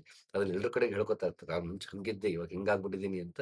ನಮಗದೊಂದು ಹಮ್ಮಿನ ವಿಷಯ ಆಗ್ಬಿಡುತ್ತೆ. We feel proud. ಬಟ್ ಅದೇ ಆಧ್ಯಾತ್ಮದಲ್ಲಿ ಹಮ್ಮಿಗೂ ಅವಕಾಶ ಇಲ್ಲ. ನಾನು ಯಾವ್ದೋ ಬಗ್ಗೆ ಹೆಮ್ಮೆ ಪಡೋದಕ್ಕೂ ಅವಕಾಶ ಇಲ್ಲ. ಯಾಕಂದ್ರೆ ಹೆಮ್ಮೆ ಪಡೋದು ಕೂಡ ನನ್ನ ಅಭಿಮಾನವೇ ಆಗತ್ತೆ, ಅದು ಅಹಂಕಾರದ ಪ್ರತೀಕವೇ ಆಗತ್ತೆ. ಹಾಗೆ ಅಲ್ಲಿ ಹೇಳ್ತಾ ಇದ್ದೇನೆ, ಹೆಸರಿಲ್ಲದ ಗುರು, ಹೆಸರಿಲ್ಲದ ಶಿಷ್ಯ. ಅಲ್ಲಿ ಗುರು ಯಾವ ಧರ್ಮ ಯಾವ ಜಾತಿನೂ ಮುಖ್ಯ ಆಗಲ್ಲ, ಶಿಷ್ಯನು ಯಾವ ಧರ್ಮ ಯಾವ ಜಾತಿ ಮುಖ್ಯ ಆಗಲ್ಲ. ಇತ್ತೀಚೆಗೊಬ್ರು ಧ್ಯಾನಕ್ಕೆ ಬಂದಿದ್ರು, ಮತ್ತೆ ಬರಬೇಡಿ ಅಂತ ಹೇಳಿ ಕಳಿಸ್ದೆ ಅವರಿಗೆ. ನಮ್ಮ ಗುರು ಶಿಷ್ಯ ಪರಂಪರೆಯಲ್ಲಿ ಮೂಲ ಗುರುಗಳು ನಮಗೆ ಶಿಶುನಾಳ ಶರೀಫ್. ಅವ್ರು ಬಂದು ಕೇಳಿದ್ರು, ನೀವು ಶಿಶುನಾಳ ಶರೀಫನ್ನು ಯಾಕೆ ಮೂಲ ಗುರು ಅಂತ ಕರೀತೀರಾ? ಗೋವಿಂದ ಭಟ್ರನ್ ಕರಿಬೋದಲ್ವಾ? ಯಾಕಮ್ಮ ಅಂತ ಅವಶ್ಯಕತೆ ಏನಿದೆ? ಅಲ್ಲ, ಗೋವಿಂದ ಭಟ್ರು ಬ್ರಾಹ್ಮಣರು, ಶರೀಫ್ ಅಜ್ಜ ಮುಸಲ್ಮಾನರಲ್ವಾ, ನೀವು ಬ್ರಾಹ್ಮಣರನ್ನ ಒಪ್ಕೊಳ್ಳಿ ಅಂತ. ಗೋವಿಂದ ಭಟ್ರು ಬ್ರಾಹ್ಮಣನೂ ಅಲ್ಲ, ಶರೀಫ್ ಅಜ್ಜ ಮುಸಲ್ಮಾನನಲ್ಲ. ಹಾಗಾಗಿ ಅವರಿಬ್ರು ಒಂದಾಗಿದ್ದು. ಇಬ್ರು ಸತ್ಯಕಾಮರೇ ಆಗಿದ್ರು. ಹಾಗಾಗಿ ಗೋವಿಂದ ಭಟ್ರು ಶರೀಫ್ ಅಜ್ಜ ಒಂದಾಗೋದಕ್ಕೆ ಸಾಧ್ಯ ಆಯ್ತು. ಈ ಸೂಕ್ಷ್ಮತೆಯೇ ಅರ್ಥ ಆಗದಿರೋರ್ಗೆ ಧ್ಯಾನ ಅಧ್ಯಾತ್ಮ ಇಲ್ಲಿ ಬದುಕು ಕೂಡ ದಕ್ಕಲ್ಲ. ಹಾಗಾಗಿ ಇಂತಹ ಒಂದು ನಮ್ಮದೇ ಹಿಪೋಕ್ರಸಿಗಳು ತುಂಬಾ ಇರುತ್ತೆ. ಎಲ್ಲಾ ಪೂರ್ವಾಶ್ರವನ್ನು ತೊರಿಬೇಕು. ಆ ಭಾವವನ್ನ ಕಳಚಿಕೊಂಡಿದ್ದೇನೆ ಭಾವನ ಕಳಿಸ್ಕೋಬೇಕು. ಇಲ್ಲಾಂದ್ರೆ ನಾನ್ ಕಳಿಸ್ಕೊಂಡೆ ಮತ್ತೆ ನಾನ್ ಬಂದೇ ಬರುತ್ತೆ. ಅದಕ್ಕೆ ಅಲ್ಲಮ್ಮ ಹೇಳ್ತಾನೆ, ಹೆಸರಿಲ್ಲದ ಗುರು ಹೆಸರಿಲ್ಲದ ಶಿಷ್ಯ ಅಲ್ಲಿ ಮಿಕ್ಕಿದ ಏನು ಅವಶ್ಯಕತೆ ಇರೋದಿಲ್ಲ. ಅದಕ್ಕೆ ಕಬೀರ್ ದಾಸ ಚೆನ್ನಾಗ್ ಅಂತಾರೆ, ಜಾತನ ಪೂಜ ಸಾಧುಕಿ ಪೂಜಿಯ ಸಾಧುಕ ಜ್ಞಾನ ಅಂತ. ಹ್ಮ್ ಒಬ್ಬ ಜ್ಞಾನಿಯ ಜಾತಿಯನ್ನ ಕೇಳ್ಬಿಡಿ, ಪೂರ್ವಾಪರವನ್ನ ಕೇಳ್ಬಿಡಿ, ಅವನ ಜ್ಞಾನದ ಕಡೆಗೆ ಅಷ್ಟೇ ಗಮನ ಕೊಡಿ. ಮಿಕ್ಕಿದೆಲ್ಲ ಅವನೇ ಬಿಟ್ಟು ಬಂದಿದ್ದಾನೆ. ಎಲ್ಲ ತನ್ನ ದೇಹಾಭಿಮಾನ, ನಾನು ನನ್ನದು ಅನ್ನೋ ಭಾವಗಳೆಲ್ಲ ಕಳಚಿ ಅವನು ಬಂದಿರುವಾಗ ಆ ಗುರು ಯಾವ ಜಾತಿ ಯಾವ ಧರ್ಮ ಅಂತ ಕೇಳೋ ಅವಶ್ಯಕತೆ ನಮ್ಗಿರಲ್ಲ. ಆ ಗುರು ನನಗೆ ಸೂಕ್ತನ, ನಾನು ಅವನಲ್ಲಿ ಶರಣಾಗಬಹುದಾ, ಅವರ ಜೊತೆ ನಾನು ಯಾವ ರೀತಿ ಯೋಗ ಮಾರ್ಗದಲ್ಲಿ ನಡೆದ್ರೆ ನನಗೆ ಆತ್ಮೋನ್ನತಿ ಸಾಧ್ಯ, ನನಗೆ ಆತ್ಮಾವಲೋಕನ ಹೇಗೆ ಸಾಧ್ಯ ಅನ್ನೋ ಕಡೆ ಗಮನ ಇರಬೇಕು ಹೊರತು ಆ ಗುರುವಿನ ಜಾತಿ ಹುಡ್ಕೊಂಡು ಅವ್ರ ಪೂರ್ವಾಶ್ರಮ ಹುಡ್ಕೊಂಡು ಹೋಗೋದಲ್ಲ. ಹಾಗೆ ಅದನ್ನ ಖಂಡಿಸ್ತಾ ಇದಾರೆ ಅಲ್ಲಮ್ಮ. ಇದನ್ನ ಅದೇ ಮಾಡ್ತಿರ್ತೀವಿ, ಅಧ್ಯಾತ್ಮ ಅಧ್ಯಾತ್ಮ ಅಂತ ಇರ್ತೀವಿ, ಬಟ್ ಆಧ್ಯಾತ್ಮ ಬೇಕಾದ್ರೆ ಯಾವ ಗುಣಗಳನ್ನ ನಾವು ಅಳವಡಿಸ್ಕೊಂಡಿರಲ್ಲ. ಹಾಗೆ ಮತ್ತೊಂದು ವಚನದಲ್ಲಿ ಅಲ್ಲಮ್ಮ ತುಂಬಾ ಚೆನ್ನಾಗಿ ಹೇಳ್ತಾರೆ, ಆಚಾರವನ್ನರಿಯದೆ ವಿಭವ ಒಳಿಯದೆ ಕೋಪ ಒಡಗದೆ ತಾಪ ಮುರಿಯದೆ ಬರಿದೆ ಭಕ್ತರಾದವೆಂದು ಬೆಬ್ಬೆನೆ ಬೆರೆದವರ ಕೇಡಿಂಗೆ ನಾನು ಮರುಗುವೆನು ಕಾಣ ಗುಹೇಶ್ವರ. ನಮಗೆ ಬರೀ ಬಾಹ್ಯಾಚರಣೆ ಗೊತ್ತು, ಒಳಗಿನ ಆಚರಣೆನೇ ಗೊತ್ತಿಲ್ಲ. ನೀವು ಭಕ್ತಿ ಮಾಡ್ತೀನಿ ಅಂತಾರೆ, ಅವ್ರಿಗಿಂತ ಕೋಪಿಷ್ಠನು ಬರಲ್ಲ. ಸಾಮಾನ್ಯ ನೋಡ್ಬೋದು ನಾವು ದೇವಸ್ಥಾನಗಳಲ್ಲಿ ಅಲ್ಲಿ ಇಲ್ಲಿ ಹೋಗಿರ್ತೀವಿ, ಅಲ್ಲಿ ಎಷ್ಟು ಗಲಾಟೆ ಮಾಡ್ತಿರ್ತಾರೆ, ಜಗಳ ಮಾಡ್ತಿರ್ತಾರೆ. ಅದ್ರ ಮಧ್ಯೆ ಕ್ಯೂನಲ್ಲಿ ತಾನ್ ನೋಡ್ಬೇಕು ಅಂತ ನುಗ್ಕೊಂಡು ಹೋಗ್ತಿರ್ತಾರೆ. ಅಲ್ಲಿ ಫೋಟೋ ತೆಗಿಬಿಡಿ ಅಂತ ಹಾಕಿರ್ತಾರೆ, ಅದು ಕದ್ದು ಮುಚ್ಚಿ ಗೋ ಫೋಟೋ ತೆಕ್ಕೋತಿರ್ತಾರೆ. ಅದೆಂತ ಭಕ್ತಿನದು, ದೇವರಿಗೆ ಪ್ರೀತಿ ಅದು. ಹೀಗೆ ನಾವು ಅ ಮಾಮೂಲಿ ಜೀವನದ ಎಷ್ಟು ಹಿಪೋಕ್ರೇಟ್ಸ್ ಇರ್ತೀವೋ, ಆಧ್ಯಾತ್ಮಕ್ಕೆ ಅಂತ ಬರ್ತೀವಿ ಅಲ್ಲೂ ಅಷ್ಟೇ ಹಿಪೋಕ್ರೇಟ್ಸ್ ಇರ್ತೀವಿ. ನಮ್ಗದು ಗೊತ್ತೇ ಆಗೋದಿಲ್ಲ. ಆ ರೀತಿ ನಮಗೆ ನಮ್ಮ ಅಹಂಕಾರ ಬತ್ತ ಹಾಗೆ ಆಡಿಸ್ತಾನೆ ಇರುತ್ತೆ. ಹಾಗೆ ಇದನ್ನ ಅಲ್ಲಮ ಮಾತ್ರ ತಿರಸ್ಕರಿಸಿದ್ದಾರೆ ಅಂತಲ್ಲ, ಖಂಡಿಸಿದ್ದಾರೆ ಅಂತಲ್ಲ. ಹ್ಮ್ ದಾಸರು ಕೂಡ ಆ ಸಾಲಲ್ಲೇ ಬರ್ತಾರೆ. ಇಂಥ ಎಲ್ಲಾ ಹಿಪೋಕ್ರೇಟ್ಸ್‌ಗಳನ್ನ ಕಾಲ ಕಾಲಕ್ಕೂ ದಾರ್ಶನಿಕರು ಎತ್ತಿ ತೋರಿಸ್ತಾ ಬಂದಿದ್ದಾರೆ ನಮ್ಗೆ. ಕನ್ನಡಿಯಾಗಿ ತಮ್ಮ ಕೀರ್ತನೆಗಳಲ್ಲಿ, ವಚನಗಳಲ್ಲಿ, ತಮ್ಮ ನುಡಿಗಳಲ್ಲಿ ಇಂಥ ಹಿಪೋಕ್ರೆಸಿನ ಬಿಡಲೇಬೇಕು ನೀವು, ಇಲ್ಲಾಂದ್ರೆ ಆಧ್ಯಾತ್ಮ ತಕ್ಕಲ್ಲ. ಮತ್ತೆ ನಿಮ್ಮಂತ ಆಧ್ಯಾತ್ಮಕ್ಕೆ ಕೆಟ್ಟ ಹೆಸರು ಕೂಡ. ಮತ್ತೆ ಒಂದು ತಪ್ಪು ಸಂದೇಶವನ್ನು ನಿಜವಾದ ಜಿಜ್ಞಾಸುಗಳಿಗೆ ತಪ್ಪು ಸಂದೇಶ ನೀಡದಂಗಾಗತ್ತೆ. ಓ, ಹೀಗ್ ಮಾಡಿದ್ರೆ ಅಧ್ಯಾತ್ಮ ಪಾಪ ನಿಜವಾಗ್ಲೂ ಯಾರು ಆಸಕ್ತಿಯಿಂದ ಬರ್ತಾರೋ ಅವ್ರಿಗೆ ಇಂಥವರೇ ಹೆಚ್ಚಾಗಿ ಕಾಣಿಸ್ತಾ ಹೋದಾಗ, ಹಿಪೋಕ್ರೆಟ್ಸ್ಗಳಿಗೆ ಎಲ್ಲ ಕಡೆ ಹಿಪೋಕ್ರೆಟ್ಸಿ ಜಾಸ್ತಿ ಕಾಣಿಸ್ತಾ ಹೋಗ್ತಾರೆ. ಮತ್ತೆ ಅವ್ರಿಗೆ ಮನ್ನಣೆ ಸಿಕ್ಬಿಟ್ಟಾಗ ಏನಾಗತ್ತೆ, ಒಬ್ಬ ಶ್ರದ್ಧೆಯಿಂದ ಬಂದಿರುವಂತ ಜಿಜ್ಞಾಸು ಏನಿರ್ತಾನೆ ಅವನಿಗೆ ಇದೇ ಮಾನದಂಡ ಆಗ್ಬಿಡುತ್ತೆ. ಆತನು ಕೂಡ ಮತ್ತೆ ತಾನು ಆಸಕ್ತಿಯಿಂದ ಬಂದು ಅವನು ಮತ್ತೆ ಸ್ಟೇಟಸ್ ಹಾಕೊಳ್ಳೋಕೆ ಶುರು ಮಾಡ್ತಾನೆ. ಯಾವ್ದೋ ಒಂದ್ ಕಡೆ 10 ದಿನ ಸೈಲೆಂಟ್ ಮೆಡಿಟೇಷನ್ ಅಂತೆ, ಅಲ್ಲಿ ಹೋಗೋದು ಎಲ್ಲ ಶೂಟ್ ಮಾಡಿ ಮಾಡಿ ಹಾಕ್ತಿರ್ತಾನೆ. ಎಲ್ಲಿಂದ ಸೈಲೆಂಟ್ ಆಗ್ತಾರೋ ಗೊತ್ತಿಲ್ಲ ನನಗೆ. ಬರೀ ಬಾಯಿ ಮುಚ್ಚಿದ ತಕ್ಷಣ ಅದು ಸೈಲೆಂಟ್ ಮೆಡಿಟೇಷನ್ ಆಗಲ್ಲ. ಮತ್ತೆ ಸೈಲೆಂಟ್ ಮೆಡಿಟೇಷನ್ ಅನ್ನೋದೇ ಇಲ್ಲ. ಮೆಡಿಟೇಷನ್ ಇರೋದೇ ಸೈಲೆನ್ಸ್ ಆಗುತ್ತೆ, ಸೈಲೆನ್ಸ್ ಸಿಗೋದಕ್ಕೆ. ಸೈಲೆಂಟ್ ಆಗಿ ಮೆಡಿಟೇಟ್ ಮಾಡಕ್ಕಾಗಲ್ಲ. ಮೆಡಿಟೇಷನ್ ಮತ್ತೆ ಸೈಲೆನ್ಸ್ ಎರಡು ಒಂದೇ ಅರ್ಥ, ಬೇರೆ ಪದಗಳಷ್ಟೇ ಹಂಗ್ ನೋಡಿದ್ರೆ. ಸೈಲೆಂಟ್ ಮೆಡಿಟೇಷನ್ ಮಾಡಕ್ ಹೋಗ್ತೀನಿ ಅಂತ ಹೋಗ್ತಾರೆ, ಬಟ್ ಇಲ್ಲಿ ಸೈಲೆನ್ಸ್ ಇರೋದೇ ಇಲ್ಲ. ಅಲ್ಲಿ ಓಡ್ತಾನೆ ಇರುತ್ತೆ, ವಾಪಸ್ ಹೋಗಿ ಮತ್ತೆ ಅದೇ ಇರುತ್ತೆ ತಲೆಯಲ್ಲಿ. ಅಲ್ಲಿ ಹೋಗಿದ್ದ ಅಲ್ಲಿ ಚೆನ್ನಾಗಿತ್ತು, ವಾಪಸ್ ಬಂದೆ ಮತ್ತೆ ಹಂಗೆ ಆಗ್ಬಿಟ್ಟೆ, ಮತ್ತೇನು ಪ್ರಯೋಜನ ಇಲ್ಲ. ಮತ್ತೆ ಯಾವಾಗ 10 days meditation silent meditation course ಹೋಗ್ತೀವಿ ಅಂತ ಕಾಯ್ತಾ ಇರ್ತಾರೆ. ಮತ್ತೆ ಒಂದು ಕೋರ್ಸ್ ಹೋದ್ರು, ಮಾಮೂಲಿ ಜೀವನ ಇತ್ತು, ಮತ್ತೊಂದು ಕೋರ್ಸ್ ಹೋದ್ರು. ಈ 2 ಕೋರ್ಸ್ ಮಧ್ಯಾಹ್ನ ಹೇಗ್ ಬದುಕ್ತೀನಿ ಅನ್ನೋದು ತುಂಬಾ ಮುಖ್ಯ. ನಾ ಕೋರ್ಸ್ ಮಾಡ್ಕೊಂಡ್ ಬಂದೆ, ಮತ್ತೆ ವಾಪಸ್ ನನ್ನ ಹಳೆಯ ಜೀವನಕ್ಕೆ ಹಂಗೆ ಹೋದೆ, ಮೊದ್ಲಿನ ತರಾನೇ ಬದುಕೊಂಡಿದ್ದೆ. ಮತ್ತೆ 10 ದಿನ ಸೈಲೆಂಟ್ ಕೋರ್ಸ್‌ಗೆ ಹೋದೆ, ಅಲ್ಲಿ ನಂಗೆ ರಿಲ್ಯಾಕ್ಸ್ ಆಯ್ತು, ಮತ್ತೆ ವಾಪಸ್ ಬಂದೆ, ರೀಚಾರ್ಜ್ ಆಗ್ಬಿಟ್ಟು ಬಂದೆ, ವಾಪಸ್ ಬದುಕನ್ನ ಅದೇ ತರ ಬದುಕ್ತಿದ್ದೀನಿ ಅಂತಂದ್ರೆ ಆತ ಹಿಪೋಕ್ರೆಟ್ ಆಗ್ತಾನೆ ಹೊರತು ಅವ್ನಿಗೆ ಅಧ್ಯಾತ್ಮ ದಕ್ಕಲ್ಲ. ಅದನ್ನೇ ಕೀರ್ತನಕಾರರು ತುಂಬಾ ಚೆನ್ನಾಗಿ ಅದನ್ನ ಹೇಳ್ತಾ ಹೋಗ್ತಾರೆ. ಭಕ್ತಿ ವಿರಕ್ತಿ ಬೇಕು, ಸರ್ವ ಶಕ್ತಿ ಬೇಕು, ಮುಂದೆ ಮುಕ್ತಿಯ ಬಯಸುವಗೆ ಸುಸಂಗ ಹಿಡಿಯಲೇಬೇಕು, ದುಸ್ಸಂಗ ಬಿಡಲೇಬೇಕು, ರಂಗ ವಿಠಲನ್ನ ಬಿಡದೆ ನೆರೆ ನಂಬಿರಬೇಕು. ನಮಗೆ ಭಕ್ತಿ ಇದೆ ಅಂತೀವಿ, ವಿರಕ್ತಿನೇ ಇರಲ್ಲ. ನಮ್ ಕೋಪ ಬಂತ ಕೋಪ ಎಕ್ಸ್‌ಪ್ರೆಸ್ ಮಾಡ್ತಿರ್ತೀವಿ, ನಂಗೆ ಅಸೂಯೆ ಆಯ್ತಾ ಅಸೂಯೆ ವ್ಯಕ್ತಪಡಿಸಿರ್ತೀವಿ. We think we are very wise, ಎಲ್ರಿಗಿಂತ ನಾನು ತುಂಬಾ ತಿಳಿದಿದ್ದೀನಿ ಅಂತ. ಬಟ್ ದಿನನಿತ್ಯದ ಒಡನಾಟದಲ್ಲಿ ನೋಡಿದ್ರೆ ಮಾಮೂಲಿ ಜನರಿಗೂ ಅವ್ರಿಗೂ ವ್ಯತ್ಯಾಸ ಇರಲ್ಲ. ನನಗೆಲ್ಲ ಗೊತ್ತು ಅಂತ ಬಾಡ್ತಿರ್ತೀನಿ, ಗೊತ್ತಿಲ್ಲ ಅಂತ ಸುಮ್ಮನೆ ಬಿಟ್ಟರೆ ಇವರಿಬ್ಬರ ಮಧ್ಯೆ ಏನು ವ್ಯತ್ಯಾಸ ಕಾಣೋದಿಲ್ಲ. ಹಾಗಾಗಿ ಅಲ್ಲಿ ಹೇಳ್ತಿದ್ದಾರೆ, ಬರೀ ಭಕ್ತಿನೇ ಸಾಕಾಗಲ್ಲ, ವಿರಕ್ತಿನೂ ಬೇಕು. ನನಗೆ ಎಲ್ಲ ರೀತಿಯ ಶಕ್ತಿಯೂ ಬೇಕು, ಸರ್ವಶಕ್ತಿಯೂ ಬೇಕು. ಮುಂದೆ ಭಕ್ತಿ, ನನಗೆ ಮುಕ್ತಿ ಬೇಕು ಅಂದ್ರೆ ಸರ್ವಶಕ್ತಿ ಬೇಕು. ಸರ್ವಶಕ್ತಿ ಯಾವ ರೀತಿಯ ಶಕ್ತಿ ಅಂದ್ರೆ, ನನಗೆ ಅಹಂಕಾರವನ್ನ, ಅರಿಷಡ್ ವರ್ಗಗಳನ್ನ ಇಂಥವನ್ನ ಮೀರೋದಕ್ಕೆ ಶಕ್ತಿ ಬೇಕು. ಅದಕ್ಕೆ ಗುಂಡಪ್ಪ ಶಕ್ತಿವಂತನೇ ಮುಕ್ತ ಮಂಕುತಿಮ್ಮ ಅಂತಾರೆ. ಮತ್ತೆ ಉಪನಿಷತ್ಕಾರರು ಯಾರು ಜಿಜ್ಞಾಸುವಾಗಿ ಸತ್ಯವನ್ನ ಕಾಣ್ಬೇಕು ಅನ್ಕೋತಾರೋ ಅವನ್ನ ಧೀರ, ಧೀರ ಅಂತ ಕರೆಯುತ್ತೆ ಉಪನಿಷತ್ತು. ಇದಕ್ಕೆ ಧೈರ್ಯ ಬೇಕು ಆಧ್ಯಾತ್ಮದಲ್ಲಿ. ನನ್ನನ್ನ ನಾನು ಆ, ಮೀರೋದಕ್ಕೆ ನಂಗೆ ಧೈರ್ಯ ಬೇಕು. ಅಹಂಕಾರವನ್ನ, ನಮ್ಮಲ್ಲಿರುವ ಅವಗುಣಗಳನ್ನ, ನಮ್ಮಲ್ಲಿರುವ ನ್ಯೂನ್ಯತೆಗಳನ್ನ ಒಪ್ಪಿಕೊಳ್ಳೋದಕ್ಕೆ ಮೊದಲು ಧೈರ್ಯ ಬೇಕು. ತಿದ್ಕೊಳ್ಳೋಕೆ ಮತ್ತಷ್ಟು ಧೈರ್ಯ ಬೇಕು. ಹಾಗಾಗಿ ಸರ್ವಶಕ್ತಿ ಬೇಕು. ಬರೀ ಭಕ್ತಿ ಮಾಡ್ಕೊಂಡಿರ್ತೀನಿ, ನಾ ಭಜನೆ ಮಾಡದೆ, ನಾನು ನಮಾಜ್ ಮಾಡದೆ, ಬರೀ ಚರ್ಚ್ಗೆ ಹೋಗಿ ಬಂದ್ಬಿಟ್ಟೆ ಅಂದ್ರೆ ಅದು ಭಕ್ತಿ ಆಗಲ್ಲ. ಭಕ್ತಿಗೊಂದು ಚ ಆಚರಣೆಗೆ ಒಂದಷ್ಟು ಮಾಡಿಕೊಂಡ್ರೆ ನಿಯಮಗಳೇ ಹೊರತು ಅದನ್ನ ಆಚರಿಸುವುದೇ ಭಕ್ತಿ ಅಲ್ಲ. ಅದಕ್ಕೆ ಕೀರ್ತನಕಾರ ಅಷ್ಟು ಚೆನ್ನಾಗಿ ಹೇಳ್ತಾರೆ, ಬರೀ ಭಕ್ತಿ ಭಕ್ತಿ ಮಾಡ್ಕೊಂಡಿದ್ರೆ ಸಾಕಾಗಲ್ಲ, ಪಕ್ವಪತಾಪಗಳನ್ನು ಬಿಡಬೇಕು ಅಂತ. ನರನಾದ ಮ್ಯಾಲೆ ಹರಿನಾಮ ಜೀವಿಯೊಳಿರಬೇಕು, ಕಾಮ ಕ್ರೋಧವ ತಾ ಬಿಡಬೇಕು, ಮಮತೆ ಅಹಂಕಾರವ ಕಳಿಯಲು ಬೇಕು, ಸೌಮ್ಯರ ಸಂಘದೊಳಿರಬೇಕು. ಇಲ್ಲೂ ಕೂಡ ಕಾಮ ಕ್ರೋಧ ಮೋಹ ಮದಮಾತ್ಸರಿಗಳು ಇಂಥವನ್ನ ಬಿಡಲೇಬೇಕು. ಇದನ್ನ ಬಿಟ್ಟಿಲ್ಲ ಅಂದ್ರೆ ಬರೀ ಭಗವಂತ ನಾಮಸ್ಮರಣೆ ಮಾಡಿದ್ರೆ ಸಾಕಾಗಲ್ಲ. ನಾವು ಇಂಥ ಅವಗುಣಗಳನ್ನು ನಾವು ಅದನ್ನ ಬಿಡುತ್ತಾ ಹೋಗ್ಬೇಕು. ಅರಿಷಟ್ ವರ್ಗಗಳನ್ನ ನಾವು ಮೀರ್ತಾ ಹೋಗ್ಬೇಕು. ಇಲ್ಲಾಂದ್ರೆ ನಂಗೆ ಶಾಂತಿ ಇಲ್ಲ, ನೆಮ್ಮದಿ ಇಲ್ಲ ಅಂತಾನೆ ಇರ್ತಾರೆ. ಆದ್ರೆ ಅದನ್ನ ಪಡ್ಕೊಳ್ಳಕ್ಕೆ ನಾನು ಯಾವ ಗುಣಗಳನ್ನ ಅಳವಡಿಸ್ಕೊಳ್ಬೇಕು, ಯಾವ ಗುಣಗಳನ್ನ ಬಿಡಬೇಕು, ಈ ಕೆಲಸ ಮಾಡಲ್ಲ. ಅಲ್ಲಿ ಸೋಮಾರಿತನ ಇದ್ದೇ ಇರುತ್ತೆ. ಬಟ್ ಬೇಕು, ನನಗೆ ಪ್ರಮೋಷನ್ ಬೇಕು, ಪ್ರಮೋಷನ್ ಬೇಕಾದಷ್ಟು ನಾನು ಶ್ರಮ ಪಟ್ನ ಇಲ್ಲ, ಹೈಕ್ ಬೇಕಾದಷ್ಟು ಶ್ರಮ ಪಟ್ನ ಇಲ್ಲ. ನಾವು ಜೀವನದಲ್ಲಿ ಸಮಸ್ಯೆಗಳ ಬಗ್ಗೆ ಮಾತಾಡ್ತಿರ್ತೀವಿ, ಪರಿಹರಿಸ್ಕೊಳಕ್ಕೆ ಎಷ್ಟು ಪ್ರಯತ್ನ ಪಟ್ಟಿರ್ತೀರೋ ಪಟ್ಟಿರಲ್ಲ ಹಾಗೆ ನೋಡಿದ್ರೆ. ಹಾಗಾಗಿ ಆಧ್ಯಾತ್ಮದಲ್ಲಿ ಮುನ್ನಡಿಬೇಕು, ಜೀವನದಲ್ಲಿ ಮುನ್ನಡಿಬೇಕು ಅಂದ್ರೆ ನಾವಲ್ಲಿ ಶ್ರಮ ಪಡ್ಲೇಬೇಕು. ಒಂದಷ್ಟನ್ನ ಕಳಿಸ್ಕೊಳ್ಳೇಬೇಕು. ನಾವು ಅದನ್ನ ಕಳಿಸ್ಕೊಂಡಿಲ್ಲ ಅಂದ್ರೆ ಅದು ಮುಂದೆ ಹೋಗೋದಕ್ಕೆ ಸಾಧ್ಯ ಇಲ್ಲ. ಉದಯ ಕಾಲದಲ್ಲಿದ್ದು ಗಡಗಡ ನಡಗುತ್ತ ನದಿಗೆಲಿ ಮಿಂದೆನೆಂದು ಹಿಗ್ಗುತ್ತಲಿ ಮದಮತ್ಸರ ಕ್ರೋಧ ಒಳಗೆ ತುಂಬಿಕೊಂಡು ಬದಿಯಲ್ಲಿದ್ದವರಿಗೆ ಆಶ್ಚರ್ಯವ ತೋರುವುದು. ಎಲ್ಲ ಮದ ಮೋಹ ಎಲ್ಲ ರೀತಿ ಇದೆ. ಅವನು ಮಿಂದು ಮಿಂದು ಗಂಗೆಲಿ ಅವನ ಪಾವನ ಆಗ್ಬಿಟ್ಟೆ ಅನ್ಕೋತಿರ್ತಾನೆ. ಬದಿಲೊಬ್ಬ ಕೂತಿರ್ತಾನೆ, ಅಥವಾ ಎಲ್ಲೋ ಹೊರಗಿನ ಗಂಗೆಯಲ್ಲಿ ಮಿಂದದೆ ತನ್ನ ಒಳಗಿನ ಗಂಗೆಯಲ್ಲಿ ಮಿಂದಿರ್ತಾನಲ್ಲ, ಅವ್ನು ನೋಡಿ ಅವ್ನಿಗೆ ಆಶ್ಚರ್ಯ ಆಗತ್ತಂತ. ಏನಪ್ಪ ನಿನ್ ಗುಣಗಳೇನು ಬದಲಾಯಿಸ್ಕೊತಿಲ್ಲ, ಬರೀ ಗಂಗೆ ಮುಳುಗಿದ ತಕ್ಷಣ ಪಾವನ ಆಗ್ಬಿಟ್ಟಿಯ ಅಂತ. ಯಾವುದಲ್ಲೂ ಮುಳುಗದೆ ತನ್ನೊಳಗೆ ಮುಳುಗಿ ಇದ್ದಿರ್ತಾರಲ್ಲ, ಅವನ್ನ ನೋಡಿ ಆಶ್ಚರ್ಯ ಪಡ್ತದೆ. ಬದಿಯಲ್ಲಿದ್ದವನು ಅಂದ್ರೆ ಅದನ್ನೇನೋ ಹೊರಗಿನ ಆಚರಣೆಗಳು ಮಾಡದೆ ಒಳಗಿನ ಆಚರಣೆ ಮಾಡಿರ್ತಾರಲ್ಲ, ಅವನಿಗೆ ಅದು ಆಶ್ಚರ್ಯವಾಗಿ ಕಾಣತ್ತಂತ. ಏನ್ ಬರೀ ಬಾಹ್ಯಾಚರಣೆನೆ ಮಾಡ್ತಿದ್ಯಲ್ಲ, ಒಳಗಿನ ವ್ಯತ್ಯಾಸ ಆಗ್ತಿವಲ್ಲ. ಇದು ಎಲ್ಲಾ ಕಾಲದಲ್ಲೂ ಎಲ್ಲಾ ದಾರ್ಶನಿಕರು ಇಂಥ ಹಿಪೋಕ್ರಸಿಗೆ ಕನ್ನಡಿ ಹಿಡಿದು ನಮಗೆ ತೋರಿಸಿದ್ದಾರೆ. ಆಶ್ಚರ್ಯವೆಂದರೆ ಜ್ಞಾನದ ಶತ್ರು ಕಾಮವೆಂದು ತಿಳಿದಿದ್ದರೂ ವಯಸ್ಸಾದ ಅತಿ ದುರ್ಬಲನಾದ ಮಾತ್ರವಲ್ಲ, ಕೊನೆಗಾಲದಲ್ಲಿರುವವನು ಸಹ ಕಾಮತೃಪ್ತಿಗಾಗಿ ಬಳಿ ಸಾರುತ್ತಿರುವನಲ್ಲ. ಅಷ್ಟವಕ್ರ ಜ್ಞಾನಕ್ಕೆ ಕಾಮನೇ ಶತ್ರು ಅಂತ ಯಾಕೆ ಹೇಳ್ದ? ಇದು ತುಂಬಾ ಮುಖ್ಯವಾದ ವಿಷಯ. ಇದನ್ನು ನಾವು ಕಾಮನೆಗಳ ಹಿಂದೆ ಓಡಬೇಡಿ ಮತ್ತೊಂದು ಅಂದಾಗ ಬರೀ ಮೇಲ್ಮೇಲಿ ಹೇಳ್ತಾ ಹೋಗ್ಬಿಟ್ರೆ ಸಾಕಾಗಲ್ಲ. ನಮಗೆ ಈ ಜ್ಞಾನಕ್ಕೆ ಕಾಮ ಯಾವ ರೀತಿ ಅಡ್ಡ ಬರುತ್ತೆ? ಕಾಮನ ಬಯಕೆಗಳು ಅಂತಷ್ಟೇ. ನಮ್ಮ ಬಯಕೆಗಳ ಹಿಂದೆ ಓಡುವುದರಿಂದ ಜ್ಞಾನಕ್ಕೆ ಯಾಕದು ಶತ್ರುವಾಗುತ್ತೆ? ಇದ್ರದ್ದು ಓವರ್ ಆಲ್ ಮೆಕ್ಯಾನಿಸಮ್ ತಿಳ್ಕೊಂಡಿಲ್ಲ ಅಂದ್ರೆ, ಒಂದಕ್ಕೆ ಇನ್ನೊಂದರ ನಂಟನ್ನ ನಾವು ತಿಳ್ಕೊಂಡಿಲ್ಲ ಅಂದ್ರೆ, ಹ್ಮ್, ಕಾಮನೆಗಳನ್ನ ಹಿಂದೆ ಓಡಬೇಡಿ ಓಡಬೇಡಿ ಅಂತ ಹೇಳ್ತಿರೋದು ಯಾಕೆ ಓಡಬಾರ್ದು ಅನ್ನೋ ಪ್ರಶ್ನೆ ನಾವು ಕೇಳ್ಕೊಂಡಿಲ್ಲ, ಅದಕ್ಕೆ ಉತ್ತರ ಸಿಕ್ಕಿಲ್ಲ ಅಂದ್ರೆ ಮತ್ತೆ ದ್ವಂದ್ವ ಶುರು ಆಗುತ್ತೆ. ಜ್ಞಾನ ಬೇಕಂತೆ ಭಯಗಳು ಪಡಬಾರ್ದ? ಹಂಗಾರೆ ಸಂಸಾರ ಸಿಗಲ್ಲ, ಹಾಗಾದ್ರೆ ಸಂಸಾರ ಬಿಟ್ಟು ಬಂದ್ಬಿಡ್ಬೇಕಾ, ಸನ್ಯಾಸಿ ಆಗ್ಬೇಕಂತ ಮತ್ತೆ ದ್ವಂದ್ವ ಶುರು ಆಗುತ್ತೆ.